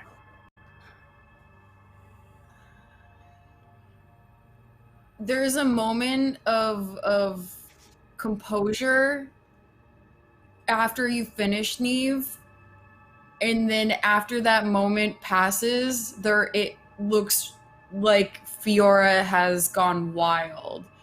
She just starts to manically laugh and just kind of like sit in herself, like kind of forgetting that there are other people that we don't even know, that she doesn't even know in this elevator. She forgets she's in an elevator because she doesn't see the walls. She just sees endless faces upon faces upon faces upon faces. And she just starts to manically laugh. And she, like, it at one point just like buries her hands in her head in her hands, and then just like pops up and looks at you and stares you menacingly in the face and locks eyes and just goes, "Oh my God, Neve, I could not tell you how satisfying it is to see people squabble beneath me." Oh, it feels so good. Like the crunch of a fresh vegetable picked from the garden you grew yourself. It feels so delicious. And you're right. I don't give 2 shits about who falls beneath me as long as I continue to rise up. So yeah, you're right. And I don't think it feels much better knowing that you are. But it feels damn good to say it. And she just continues to kind of like giggle and chuckle to herself and just kind of like look at her shoes and then, kind of like dart her eyes around the room.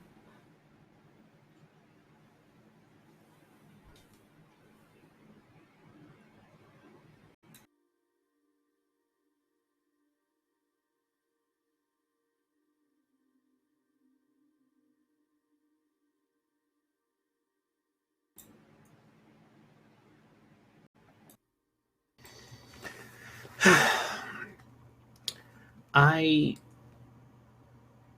hated my child. I'm not even supposed to have children. Can you believe that? Somehow, in the fucked up mess that our trip became, me of all people, ended up with a kid? I was glad to be rid of it too. But that's not really the secret. I think Molly and Sophie, you knew that once I brushed it off and gave it so easily to that monster. No, the secret is I killed my housekeeper and blamed her for the child's disappearance, so nobody would know that I had given it up. And I'd do it again, because I hated the way she judged and snickered behind my back and made it seem like my work wasn't important, just like everybody else. So I